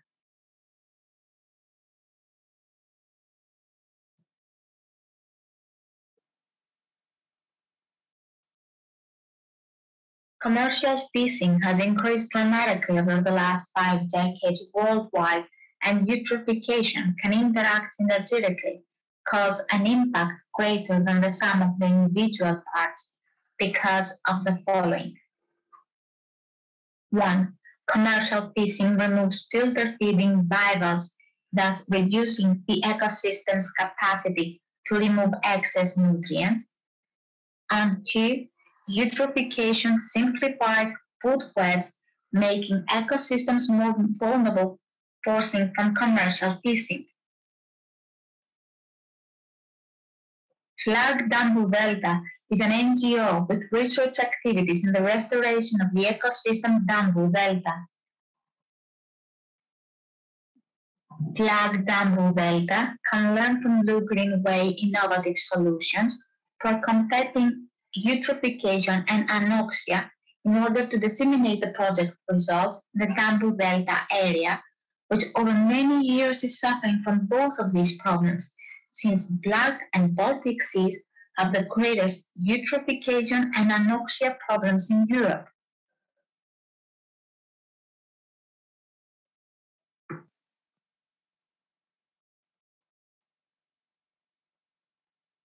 In this slide, you can see other projects Flag Dambu Delta has participated.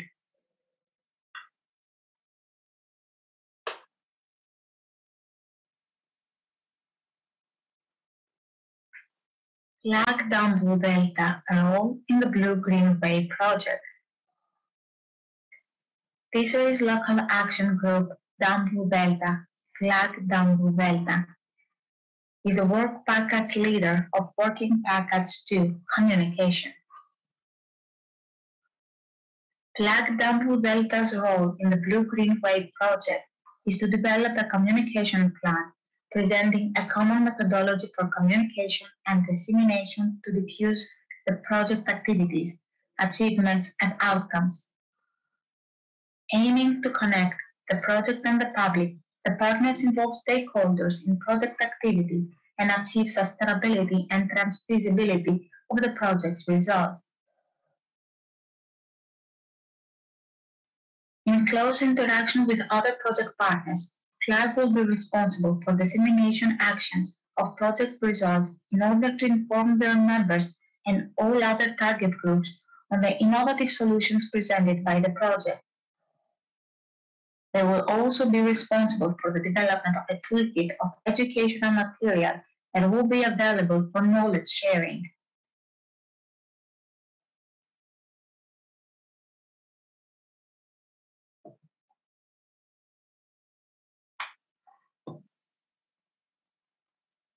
Thank you.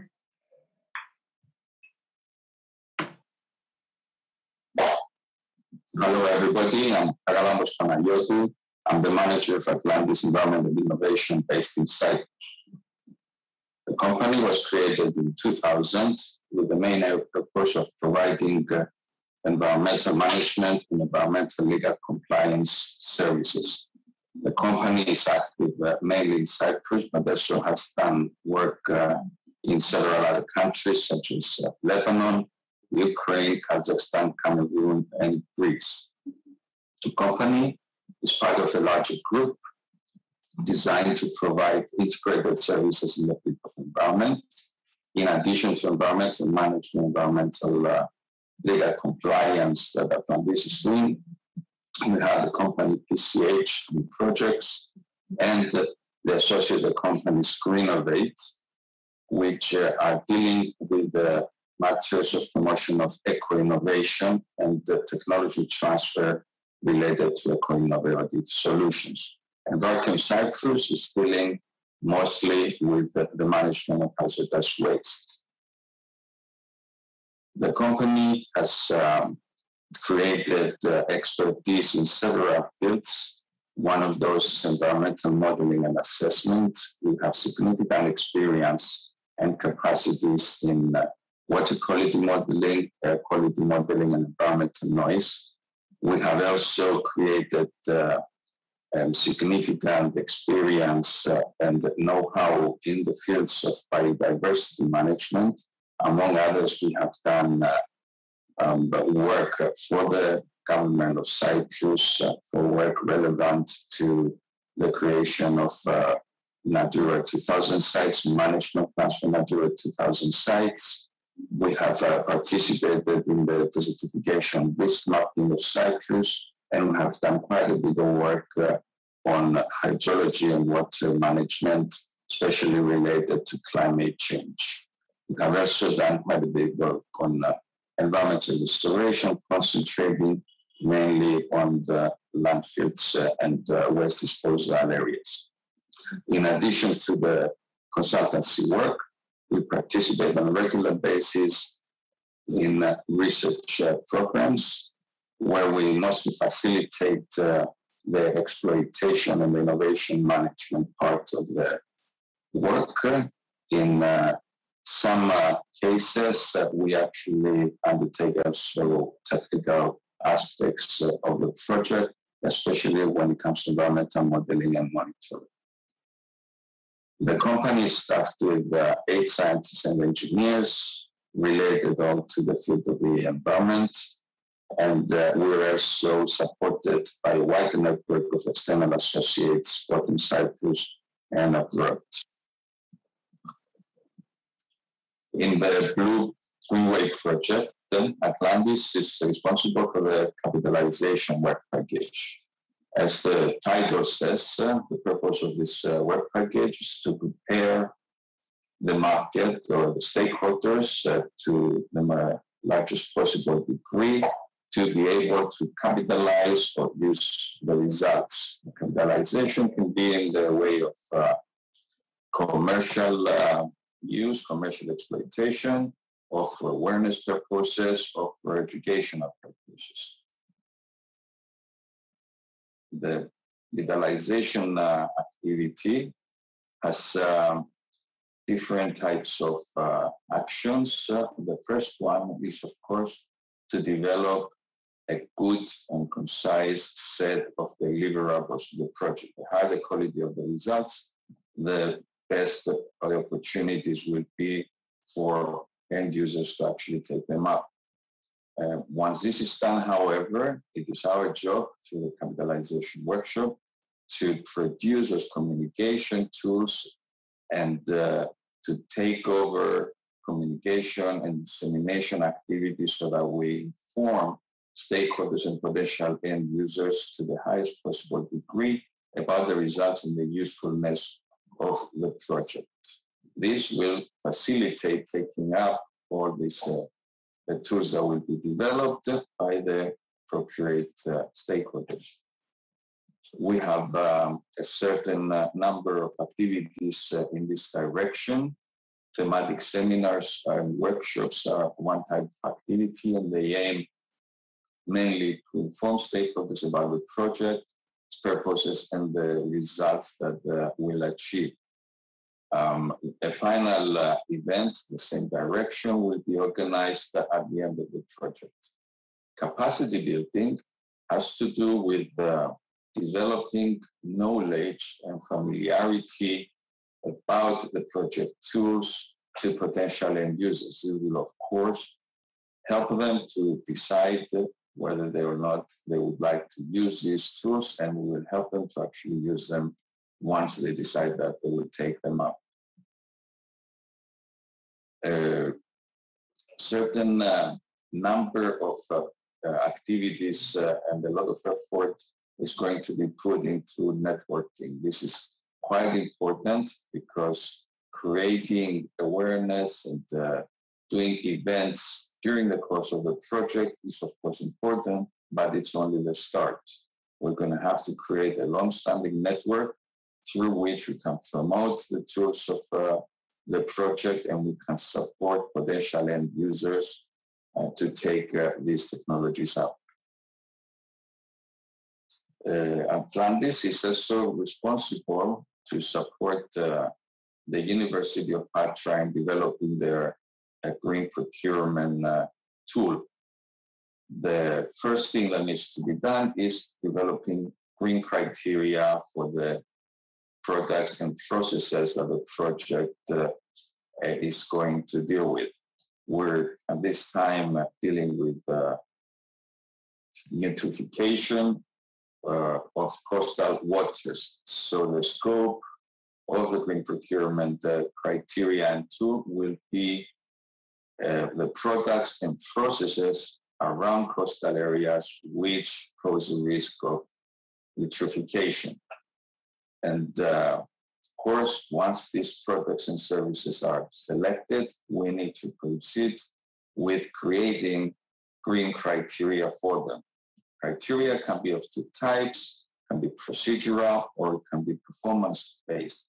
Procedural have to do with providing and following quality criteria and management processes to make sure that the product goes through a certain amount of due diligence and ensure that it is environmentally friendly.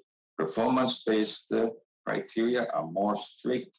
They have quantitative thresholds, and they have to do with verifying that any product meets specifications that have to do with the chemicals that they've been used, with the amount of chemicals that are being released into the environment, and they will be associated with regulatory or voluntary limits. The quantitative limits are usually difficult to define because eutrophication is a difficult issue to assess. And so quantitative limits might sound like the best option initially, but it is possible that in the end will create a lot of uncertainty and ambiguity about the criteria and will be counter-effective. Assessment and verification of the criteria is also a very important issue. If we are going to put any types of specifications and requirements on a product to verify environmental performance, then we need to make sure that there's appropriate protocols and guidance on how to evaluate the performance of the product or service. In addition to the criteria, Atlantis is also responsible for implementing water quality monitoring and modeling in the area of Eupatras, and to implement a pilot in the same area to assess the potential benefits of implementing the BLUE-GREENWAY technologies for protecting against eutrophication. Modeling will be undertaken using 3D dynamic models. Water quality monitoring is being done through a set of chemical analysis implemented on a systematic monthly basis, and it concerns nutrients in the coastal marine waters and in incoming waters from nearby streams. Thank you very much.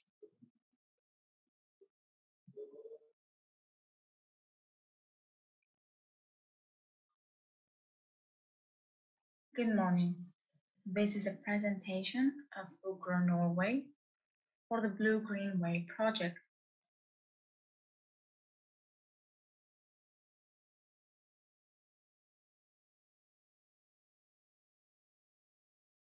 Fulcrum Norway AS Norway Grants is a high technology company specialized in design, development, manufacture, and service provider of the seawater multi-parameter platform and products for the monitoring of the marine environment. The Trondheim branch has a multidisciplinary team with 36 employees with diverse backgrounds specialized in meteorology and oceanography science, water quality, software, electrical and mechanical engineering. The company has over 35 years of international experience working with the public and private sector, also establishing long-term cooperation with the majority of our main customers, international institutions and agencies in applied meteorology and oceanography in India, Spain, Portugal, Greece, and China. Fulcrum Norway AS is 100% owned by Fulcrum NV, located in the Netherlands, a global leader in the provision of the meta-ocean structural and environmental services and systems, provided on a fully integrated worldwide basis to meet and support specific client needs.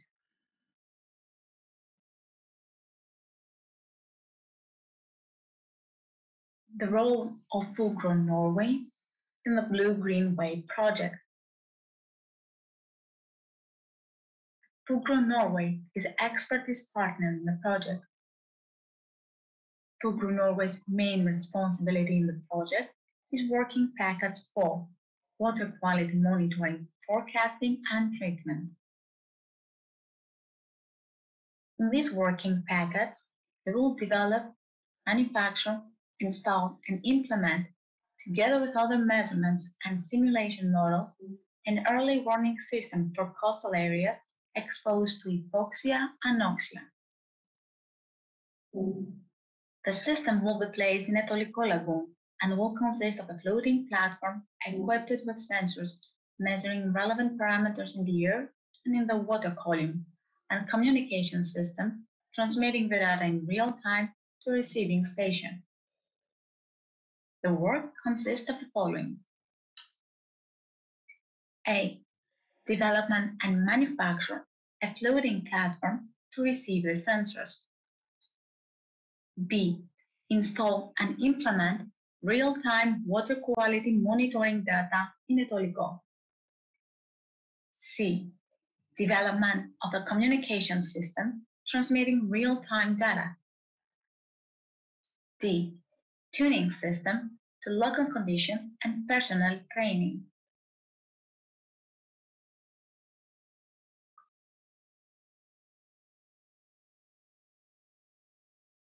In this slide, you can see some monitoring platforms within the Fulcrum Norway company.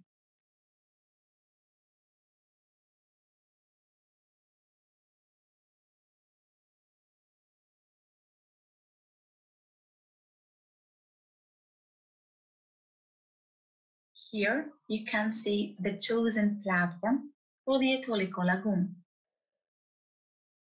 Its structure consists of the following: antennas, passive radar reflector, mast, buoy, floating body, subsea sensor well, solar panel, lifting clamp. The chosen monitoring platform consists of sensors measuring wind, air temperature, humidity, air pressure, CTD, and dissolved oxygen.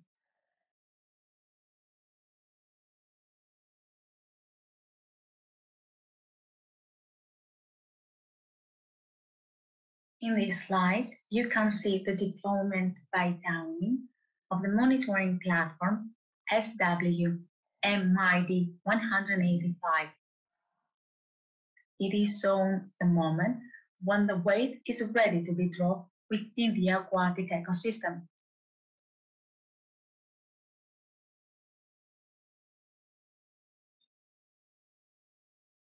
Together we create a safe and livable world.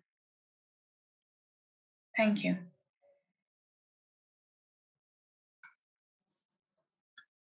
Καλημέρα σας από τη μακρινή Νορβηγία. Good morning from Norway. I am Christos Stefanakos and I work as Senior Research Scientist at Eutrophication. This speech is part of the seminar organized by the University of Patras for the BLUE-GREENWAY European Project Innovative Solutions for Improving the Environmental Status of Eutrophic and Anoxic Coastal Ecosystems. SINDEF is one of the largest research organizations in Europe, with more than 4,000 customers in more than 60 countries and 2,000 employees from 75 nationalities, 3/4 of which are research scientists, and most of which are PhD holders. We work in the largest part of applied research, technology, and innovation. For example, we have renewable energy, ocean space, climate and environment, oil and gas, industrial applications, health, buildings and infrastructure, society, materials, digitalization, micro, nano, biotechnology, and transport. It's an independent, non-for-profit research institute. its vision is technology for a better society, as it reports from the expertise from ocean space to outer space. Our ambition is to be a world-leading research institute. More than 90% of our income comes from contracts won in open competition. Only 7% is state-funded from the Research Council of Norway. We invest our profits in laboratories and knowledge generation. SINTEF is certified by the international organization DVNGL by ISO 9001, 14001 and OCH. Its organization chart is a group comprised of 7 institutes, one of which is SINTEF Ocean. Our institute does research for social industries, for ocean industries, such as fishing, fisheries, aquaculture, food culture for fisheries, environmental pollution and management technologies, maritime, oil and gas platforms, offshore wind parks, not only wind and but also solar and hydrogen, floating bridges, submarine installations, and more. In this research program, SINTEF Oceans has a marine modeling and analysis group with the participation of the following persons presented in the slide.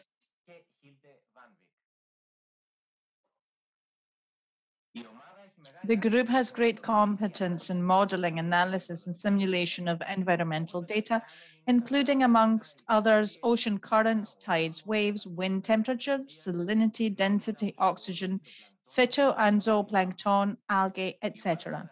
The group has developed and maintains the in-house hydrodynamic 3D ocean model SINMOD since 1987. The model is a fully coupled ocean model with hydrodynamics, ecology, and sea ice. Validation of the model has been performed throughout all these years using not only environmental measurements, but also data of primary production. The continuous treatment of a large amount of environmental data has enabled us to develop a vast variety of theoretical statistical tools appropriate for analysis, simulation, prediction of other sources of data. Our contribution to this project is in working package 4 water quality. As part of this project, a hydrodynamic and an ecological model will be run for the Etoliko pilot and then will be simulated using SINMOD, a marine model, which is a coupled 3D hydrodynamic and biological model. Evaluation of SINMOD model results will be performed based on observed events. We will also identify all these data and treat it. Thank you very much for your attention. Ladies and gentlemen, good morning. I'm Yorgos Krimblis. I am a member of the board of the European Public Law Organization. It's the European Public Law Organization, and I am the the President Emeritus of the Institute of Circular Economy and Climate Change, established in the framework of this organization. The European Public Law Organization is an international organization based in Greece, in Athens, with facilities in 3 different points of Attica. We are an international organization with the participation of 17 EU countries, 7 public authorities, and 73 universities and institutes. So it's not a classic international organization with the participation only of countries, but we have the participation of institutes and other authorities. And of course, We have on our board the European Commission and the Council of Europe. Since the aim of our organization is to create all the conditions for good governance, for the state of law, which is something that we need in every country, for the protection of human rights, the transfer of good practices and know-how, and of course, the participation in programs, both European and international, financed by the European Union and other institutions. Up until now, we have participated in more than 200 programs and activities in more than 70 countries, and its contribution has been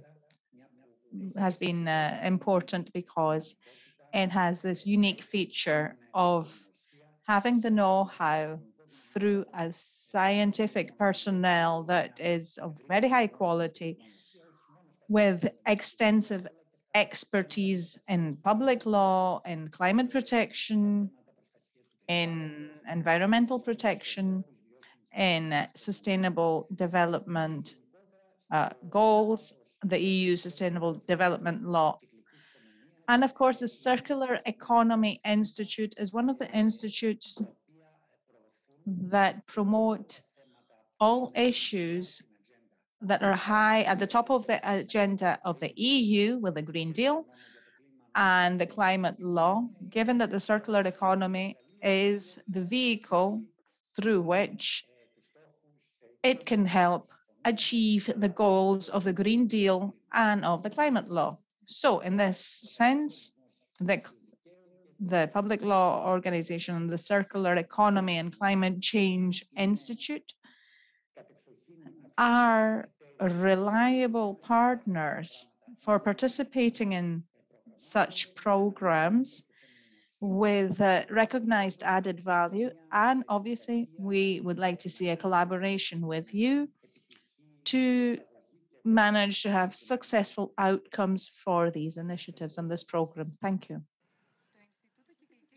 The Circular Economy and Climate Change Institute of the APLO promotes circular practices and the climate and environmental diplomacy to be able to integrate circular economy in all sectors of regional, national and international practices. The aim of the Institute is to adapt local governments and societies and private stakeholders to the new model of circular economy, aiming to promote investments in this field and create new jobs of high specialization.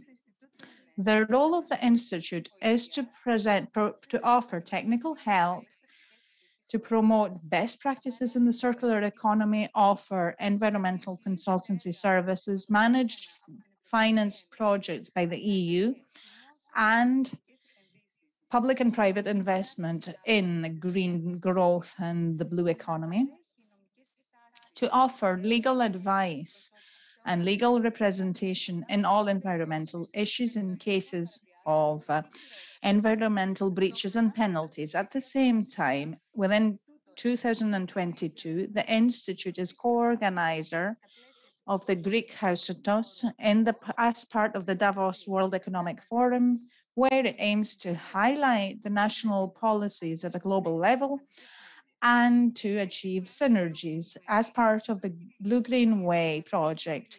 As part of this project, our institute contributes decisively to the communication of the actions of the project, making its innovative actions accessible to all, coordinating its participation in conferences to disseminate knowledge, and the Institute wants to include the results of the BLUE-GREENWAY project in its effort to promote green growth and the blue economy.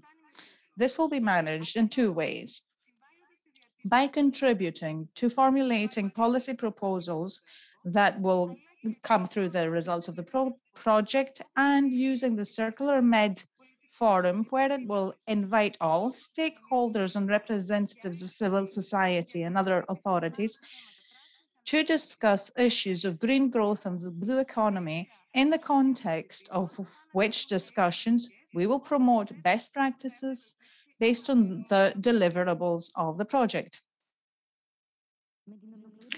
So with completing the presentation of the partners of the BLUE-GREENWAY project, we would like to thank you very much for preparing these presentations, and we can now move on with a presentation by Mr. Eutrophios Zacharias, professor at the Department of Civil Engineering and the lead partner of the BLUE-GREENWAY project. Hello again. Today, I'm going to talk a bit about how this whole idea started and how it became a proposal which ended up being financed. It all started a few years ago as the only reason for which I used to go to Mesologia and Etoliko was because it's a beautiful area. It's an area with great natural beauty, and no matter where you look, even from high up in the sky, it's a unique area that is well worth visiting because it's truly remarkable.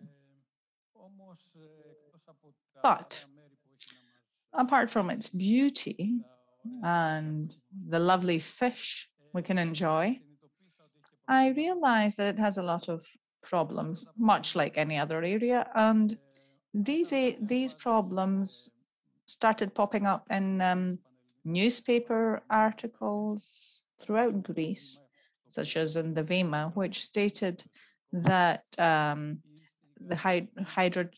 that there are chemical pollutants poisoning the lagoon of Etoliko. So I realized that such a beautiful area is endangered. So I started taking an interest, visiting more often, off season during the spring. And the picture then was not so good as I had been used to when I used to go there. So I understood that it has an intense problem of phytoplankton blooming, which is very much discussed now because we see similar things happening in the Black Sea. And it has unique problems such as this here. And we see here in the pictures by Mrs. Galanis in 2012. It's an anoxic crisis. So the lagoon was full of sulfur. It's a very dangerous situation, which is dangerous for humans as well, but it's disastrous for ecosystems. As you see, it led to mass deaths of fish and the complete destruction of the ecosystem and fishing. So what's happening in that lagoon? It's so beautiful, but why does it have so many problems? So I started measuring various parameters. We set up a team and we started doing measurements at 14 stations to look at physical, chemical, and chemical parameters, waves, currents, etc. The first thing I realized, and I was astonished, is the distribution of oxygen in water depending on depth.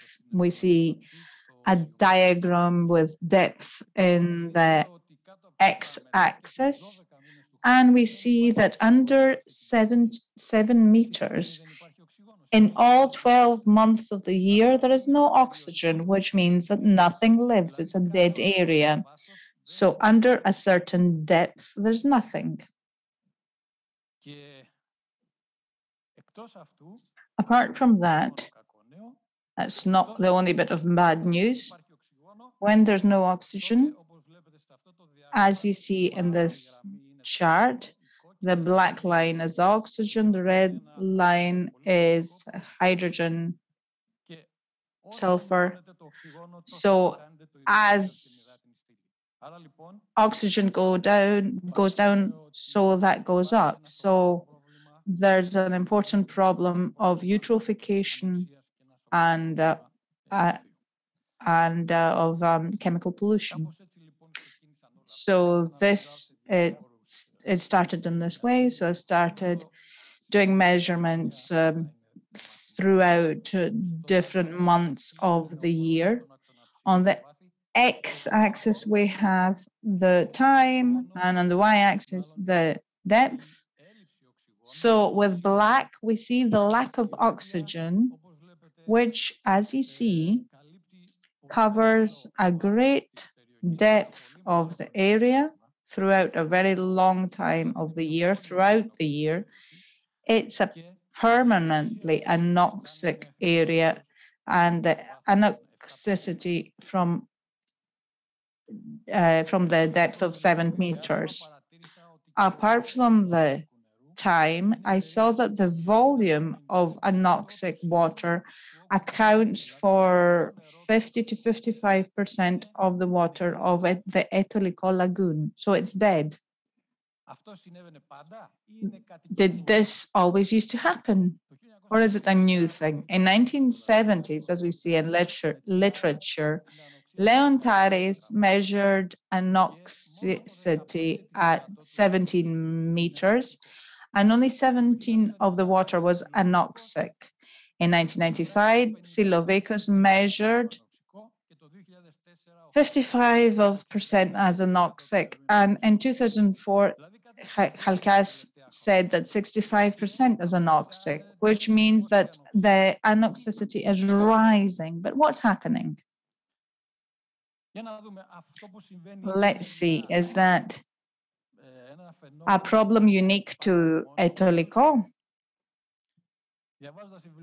Looking at international literature, as researchers like to do, we see that it's not a unique area in this very interesting area, the Gulf of Mexico. In science, we see that it's published as being a dead zone. In science again, in 2008, we see an article by Diaz and Rosenberg spreading dead zones throughout the world. And they say that no other environmental parameter with such ecological significance, such as oxygen, has not changed so dramatically over such a short period of time. So there is an important issue of oxygen lack, not only in Etoliko, which I was studying. It concerns the whole world. And the spatiotemporal development of the loss of oxygen can be seen in the same paper in Science. In 2019, 20 scientists returned with another article in Science and stated that oxygen is declining in the global ocean and coastal waters. So the problem is continuing and growing.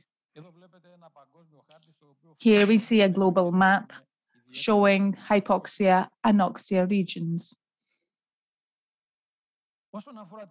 Now, as regards the global distribution of anoxia, the authors note that it seems to be correlated with large cities, which does not happen in Etoliko, and with regions with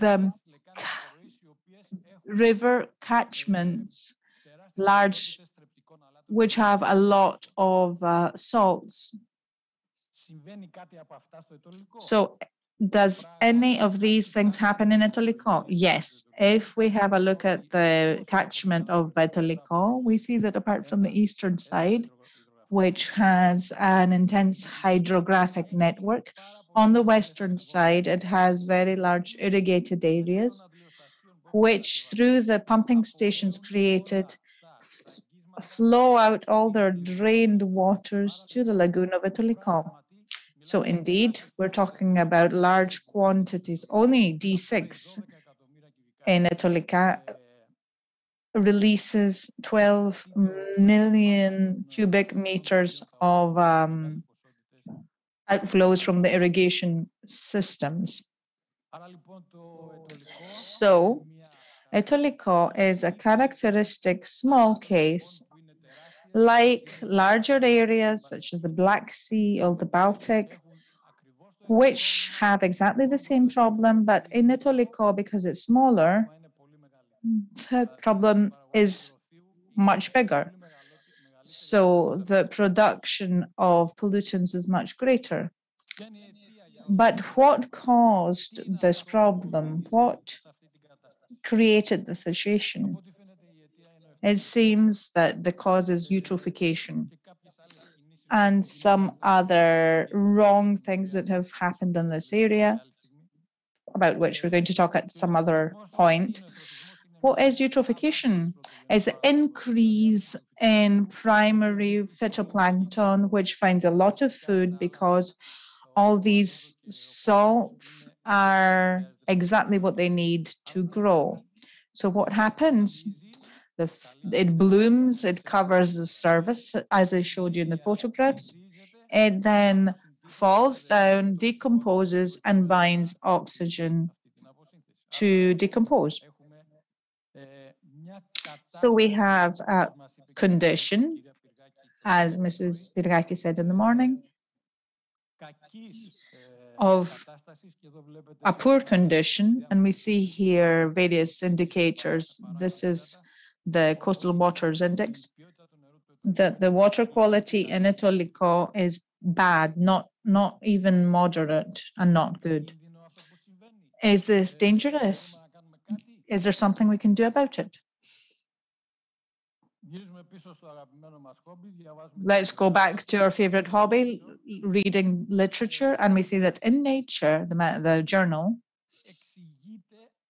there is an article explaining why regions that suffer from eutrophication have a reduction in biodiversity and a reduction in the numbers of fish, simply because all these kinds of types of fish, not all of them can live in deep water, so surface fish vanish. What do we need to do? In the Science Journal, an article was published controlling eutrophication, nitrogen, and phosphorus. We need to control it. It's the only way to do it.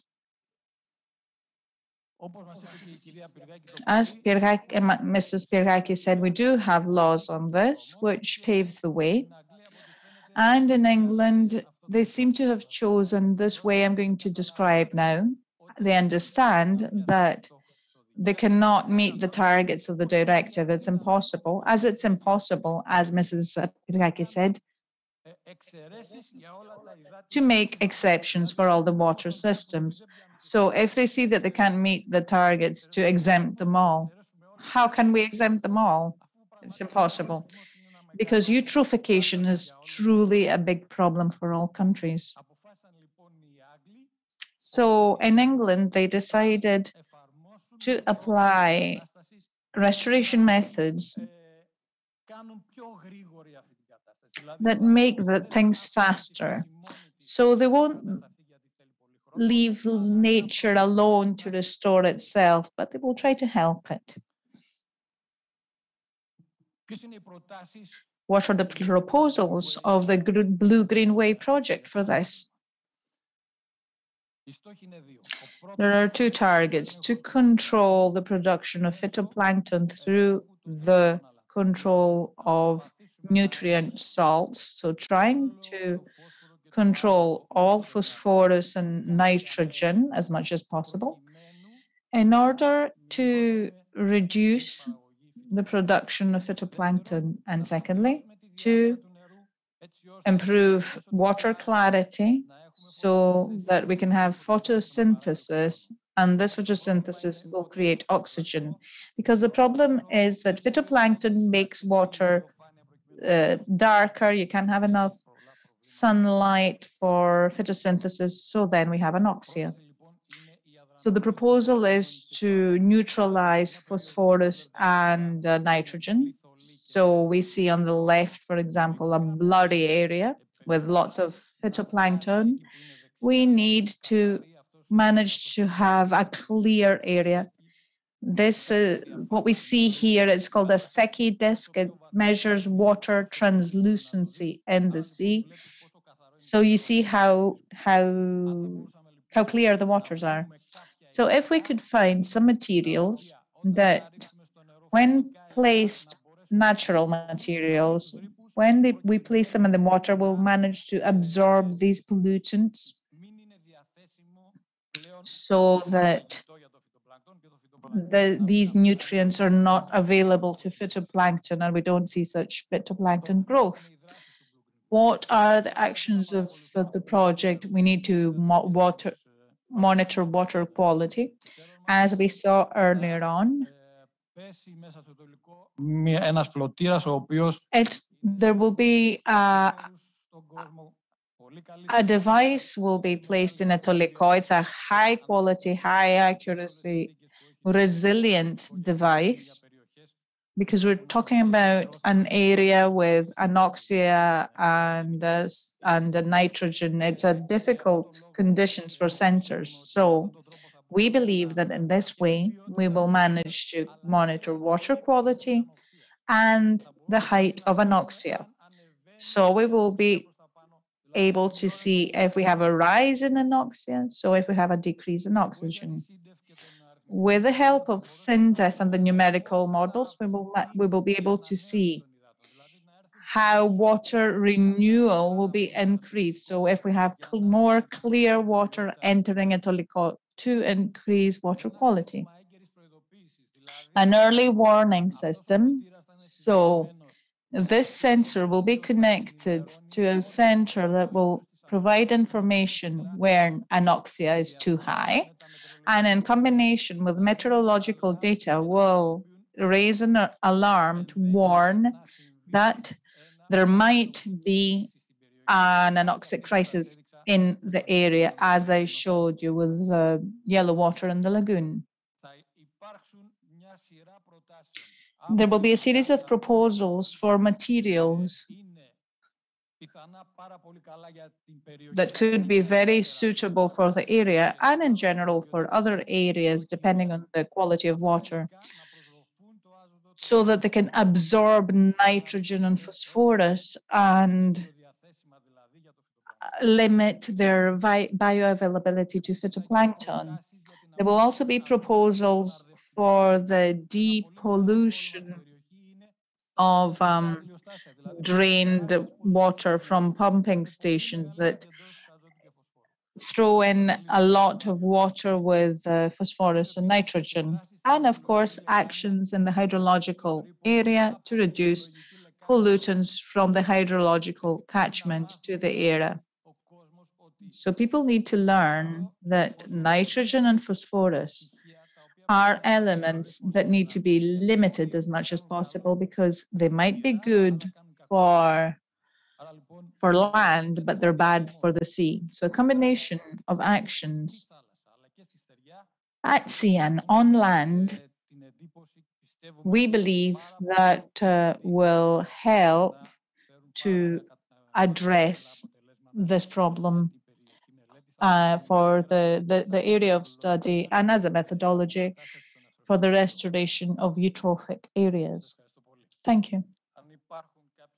If there are any questions or comments or queries, I don't know, we could contact us through the social media and we could answer them.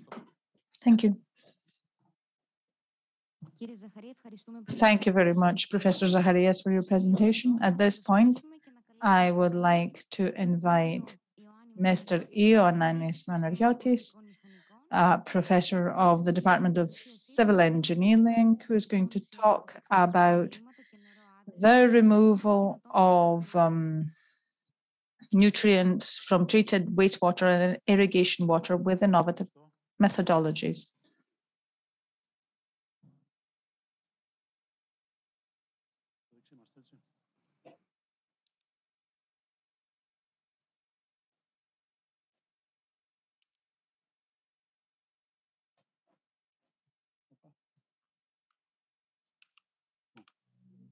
Προχώρησα λίγο μπροστά. I moved slightly ahead. Thank you very much. So the aim of today's presentation is to discuss the removal of nutrients from treated wastewater and irrigation drainage water using innovative processes,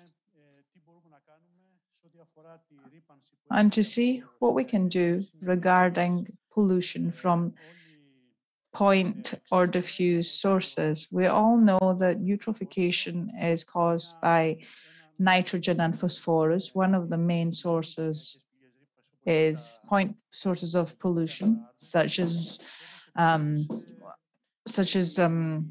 treated wastewater and irrigation water, and of course wastewater treatment plants, which in turn aggravate the problem through the concentration of nitrogen and phosphorus. So we're going to see the concentrations of nutrients that we can have in irrigation water and in treated wastewater, and to see how we can manage this and how we are thinking of at our laboratory of studying these issues.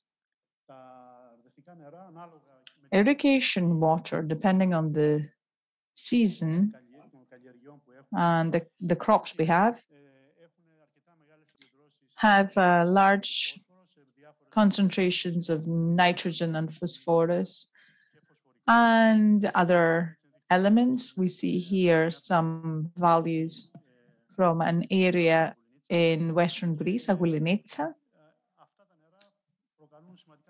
And these waters cause significant problems when they spread out, and this, which could be a closed ecosystem. Similarly, we might have significant problems with treated wastewater, depending on the type of processing. We can have ammonia salts. If there's nitrification at the facilities, we will have nitrates. And of course, we might have facilities aiming to completely remove nitrogen. And in these cases, the concentration of nitrogen are lower, especially if we're talking about wastewater treatment plants where we have the removal of phosphorus. The problem is smaller, but this does not happen in all cases. There are quite a few facilities where we don't have the removal of these pollutants. So there we need to see what we can do. So if we're talking about treated wastewater, we might have very high concentrations of pollutants. We see some values here from the wastewater treatment plant of the University of Patras, where because we have nitration, we have a low count, but we do have significant concentrations of phosphorus. And this is an interesting point if we're dealing with wastewater. So our aim, is just, the simple aim is to remove the nutrients from the water, and that's it. But we need to kind of think from a circular economy viewpoint and to talk about these pollutants that cause eutrophication. Can we remove them from the wastewater, but can we use these pollutants that we are removing? Could we remove nutrients from the water and then use these nutrients for something else, for a beneficial use? For example, by removing nutrients, we might have a material that could be a very good fertilizer. So we should think about this as well when we're designing some systems to see how we can recover nutrients through the various processes we use. In the context of the program, we're looking at eco-friendly methods. There are methods based on natural treatment systems. They're quite trendy as well to use such systems, such as, for example, photogranules. or using artificial biochar, not just pebbles. So this increases their efficiency. And finally, let's have a look. We need to have a look at the materials and systems that could remove the nutrients from such waters based on biomass. So to create materials through pyrolysis and to see how these materials behave if they're suitable to remove nutrients. So a couple of things about photogranules. Essentially, what we're doing there, we're following nature's example with eutrophication. What do we want to do? We want, under controlled conditions, to develop microalgae which remove the nutrients, and then to take these algae and to use them in a way to restore the nutrients. Now, biochar, as it's known, is quite suitable and efficient in removing various pollutants, be they metals or organic compounds, through the selection of suitable materials, such as different types of biomass. We can create materials, biochar, with good characteristics as regards the removal of nutrients, and in parallel to modify these materials to have better efficiency. At our laboratory now, we're working on 3 different materials. Coffee, coffee that we drink, coffee residue, which is very easy to find, eggshell, because they have a great concentration in calcium, they are suitable for this, and rice shells, and these undergo pyrolysis at different temperatures, and then we see how they behave in removing nutrients. Biochar is made after drying our biomass at 50 degrees, and then it undergoes pyrolysis at high temperatures in ceramic pots under restricted oxygen conditions, and then it's ground and sieved, and then we see what it can do to absorb nutrients. Now, to make this process more efficient, we enrich the materials with magnesium and calcium to improve their efficiency in removing nutrients. And then we do various experiments to see how they behave, and then we do larger scale experiments. Now let's have a look at some results as regards biochar from rice grain enriched with magnesium. As regards phosphorus, can see, I think on the left chart,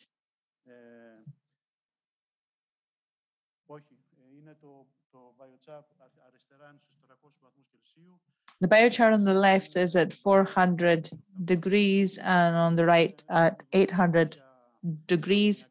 And we've used this for ammonia and for phosphorus, and we see quite a good behavior. And here we want to improve things even more. But we see that at least as regards phosphorus and ammonia, we have quite a good behavior. The experiments we've conducted without modified biochar were not as good. So we need to help the biochar in some way to be able to use the nitrogen and phosphorus. In older articles, with unmodified biochar works well for organic compounds, but with these nutrients, it's more difficult. Now, another core action in the project is the creation of natural systems. We work a lot with microalgae, and we have reactors with biofilms on various surfaces to see how they behave in removing not only nutrients, but organic compounds as well. And we've worked with various substrates, and we see very good behavior. And we move a step ahead to build a system to see how microalgae at high concentrations behave. Here we see what we did. We had we created a system with microalgae and treated a wastewater treatment plant, and we see how it developed over time. And these have a very high concentration, and we see that as regards nutrients and as regards photosynthesis of microalgae, we have very high growth and good efficiency in removing nutrients. Now, we recently tried systems with microalgae in very high concentrations. These are microalgae created at our laboratory. We managed to reach very high concentrations, so 6-7 grams per liter. And this system reacts very well, especially to the removal of nutrients. And one of its advantages is that we can very easily separate the algae from the processed water. In general, in these systems, the natural systems, we have a problem in separating the algae from the water, and this is its problem. Usually we can't remove them very easily from the water, so then they spread out. But here, we have the ability, given the biomass developed in granules and threads, we have a good separation of the algae and the water. So we see here various types, monocellular, multicellular developed, and these work in the system we've created. In this diagram, we have a look at the recent results of our studies. We see that at low concentrations, too high or too low, these have to do with the concentrations of nitrogen and phosphorus.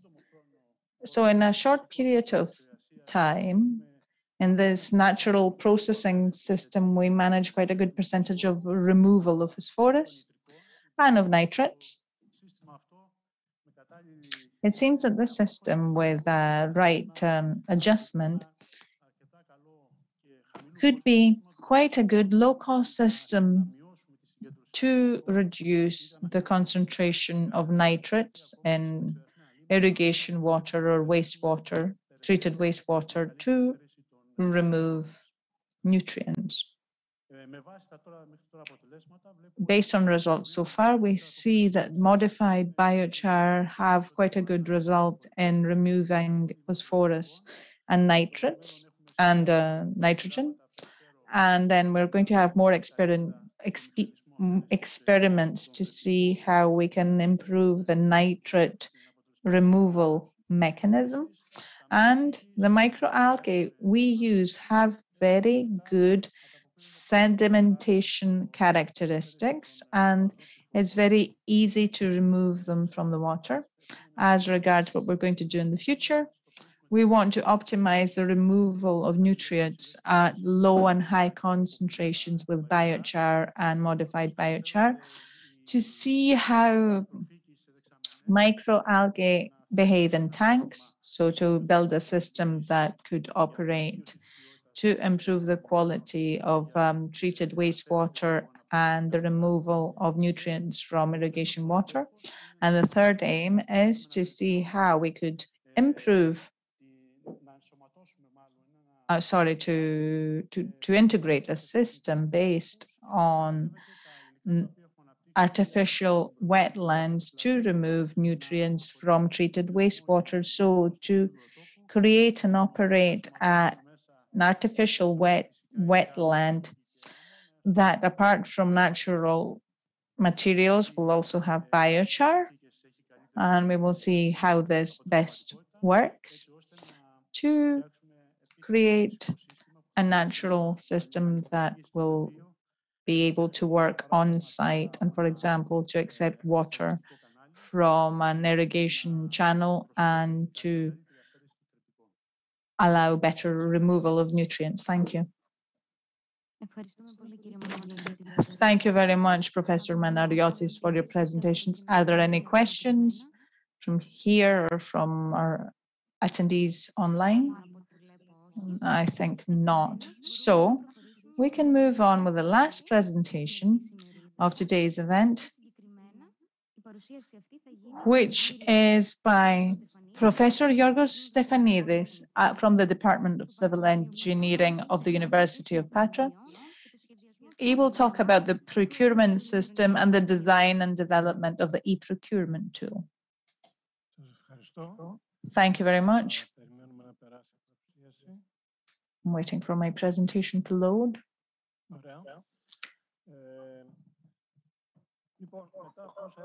Okay, we've heard quite a lot, so I believe that we understand that green or blue growth comes at a cost. Nothing is free.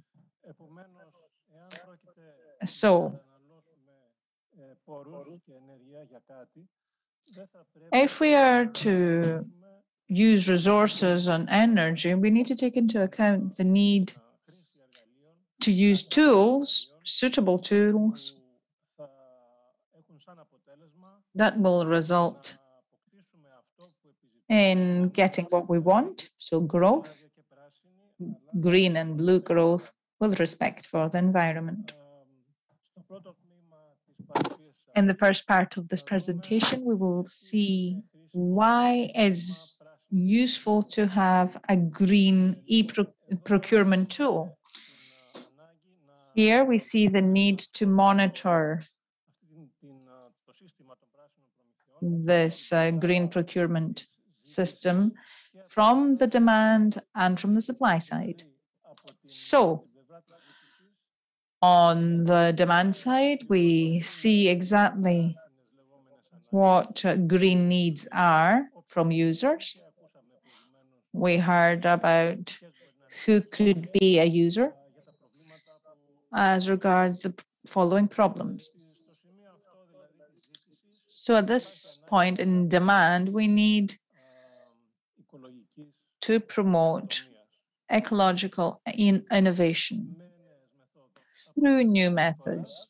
On the supply side, we need to confirm that we can follow green procurement rules for products and services. So rules that will result in products and services that don't have an impact on the environment from the onset. So there's a need to satisfy the necessary conditions to apply solutions for the needs we mentioned.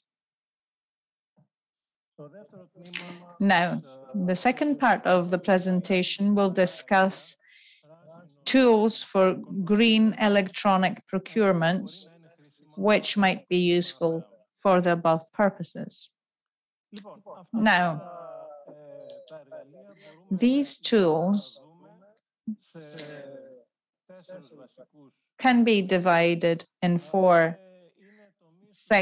sections. These are where we will work in this project, and we will have specific results, aiming to facilitate and broaden the results of the project's operations. The first is a green procurement model. The second, a unified platform. The third, a green e-procurement toolkit. And the fourth, a living laboratory. So starting with the green procurement model,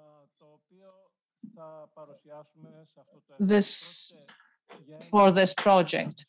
This is a platform network for the friendly exchange of information between users about These can be SMEs, public authorities, about the problems we've mentioned. The purpose of this exchange of information is to improve the environmental condition and to continuously and efficiently exchange information. So this is what we call Transnational Network. It's a technique that we've applied in the past with very good results in other projects in the Mediterranean. This model, based on which this first section is based, has 3 development stages. In the first, we identify the existing situation and possible best practices, or the practices we use. The second is to set specifications for green procurements, so for services and products that are necessary henceforth if we want to act on the source of the problem. And third, we set green criteria for e-procurements, which criteria will be followed in future tenders, procurements, etc. Now, the second section level is the development of a unified platform. This includes 3 points. The first is a database of knowledge for users that need it. So a knowledge database that can facilitate users, that can be public authorities or cooperatives or anyone who needs products and services, to follow specific criteria. A second section in this unified platform is a solutions database offered by the market currently, or the solutions that we offer in other sections of the same project.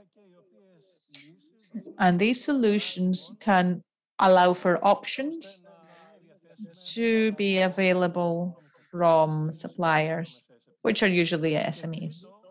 And third, but no less significant, we will develop a life cycle cost tool that can be used to calculate the cost of each option, which can be a product or a service, from the moment it is created until the moment it reaches the end of its useful life.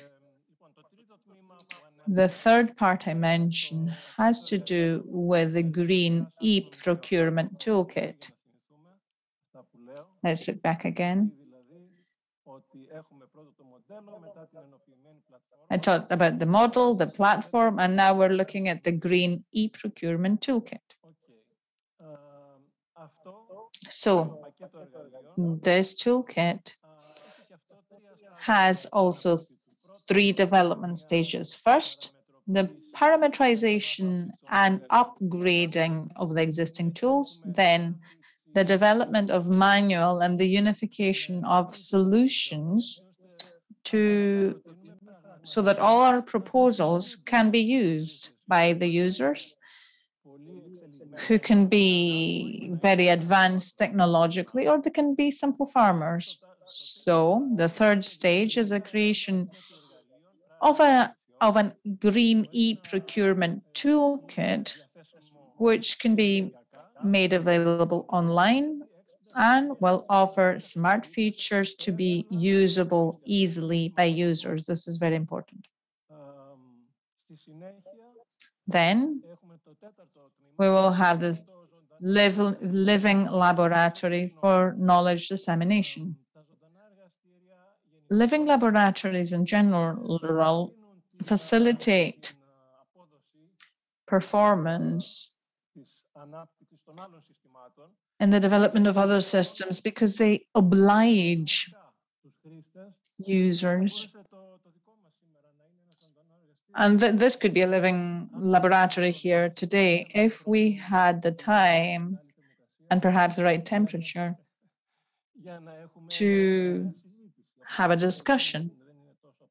Obviously, it's not, conditions are not conducive now, but if we had a discussion today, it would have been very useful.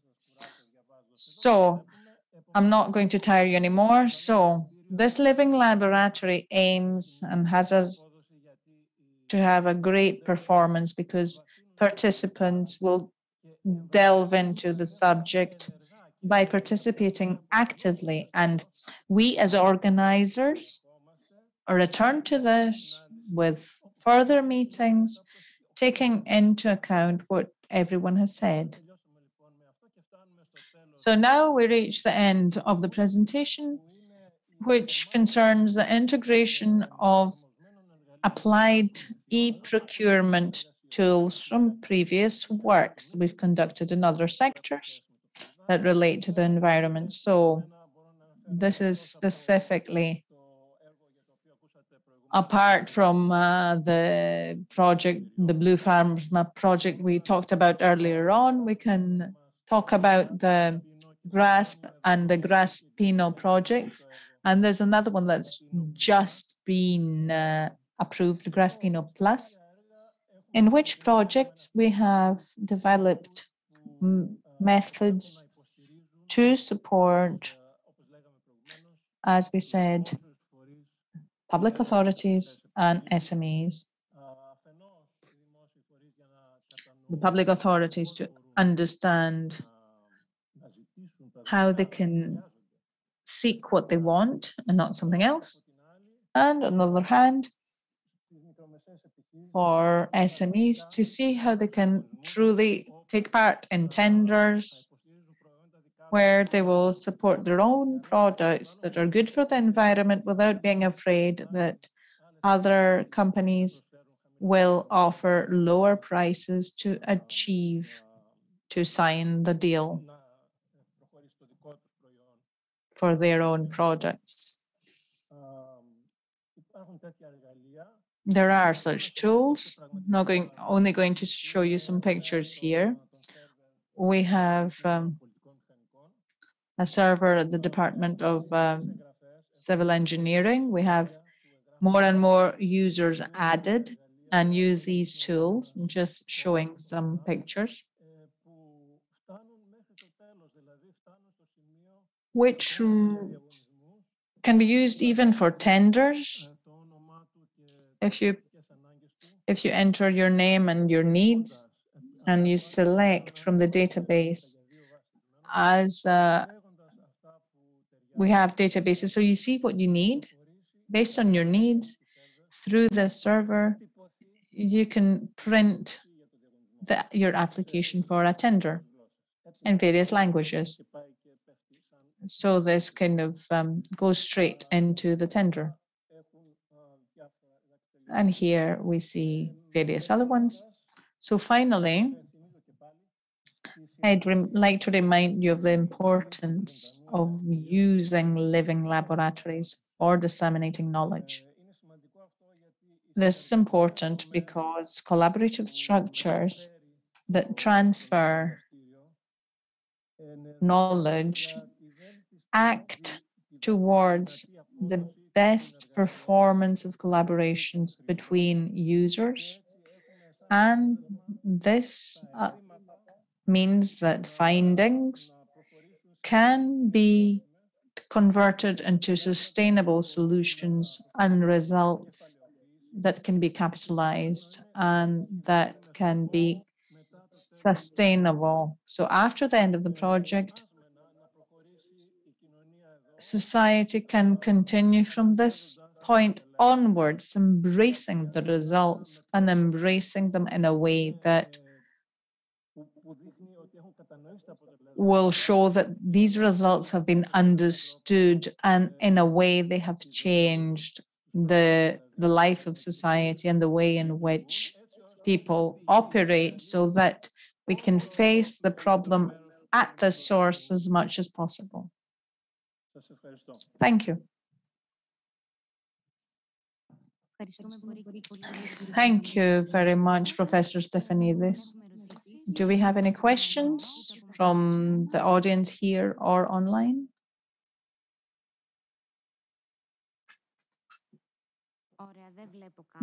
No, I don't think so. So, having completed the second session of today's event, we can close this meeting. At this point, I'd like a comment I had via Zoom from our online audience, specifically from Mr. Kalognomos, who presented a presentation in the previous session, who states that as regards his area, the Black Sea area, there could be a collaboration between the CPMR and the University of Patras in the Bridge BS project, which starts soon. So that's a comment, because it's important for everyone to hear that, yeah, there could be such a collaboration.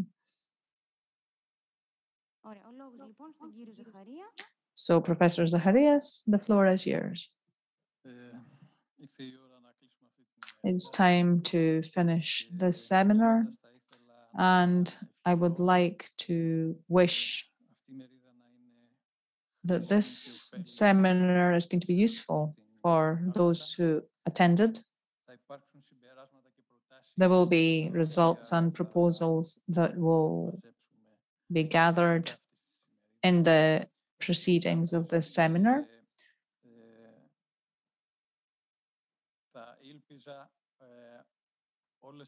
And I hope that these proposals and all that will happen during this project will sensitize local society and local politicians to take part in this effort to reduce pollutants in the area.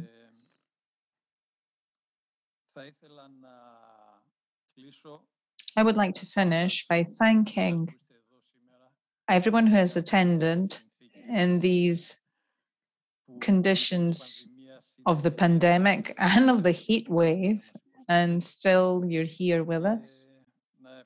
And to thank all the speakers,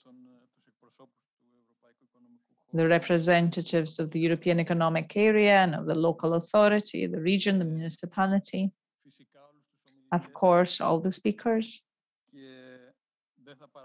and also the project team, specifically Yota Saradi, Olivia Geli, Irini Biliani, Stella Bilani, Eleni Kafusia, and Yanis Kanakaris, and Ionian TV, who helped us so much. Without them, we couldn't have managed this event. Thank you very much. And I hope that we'll have the best possible results. Bye.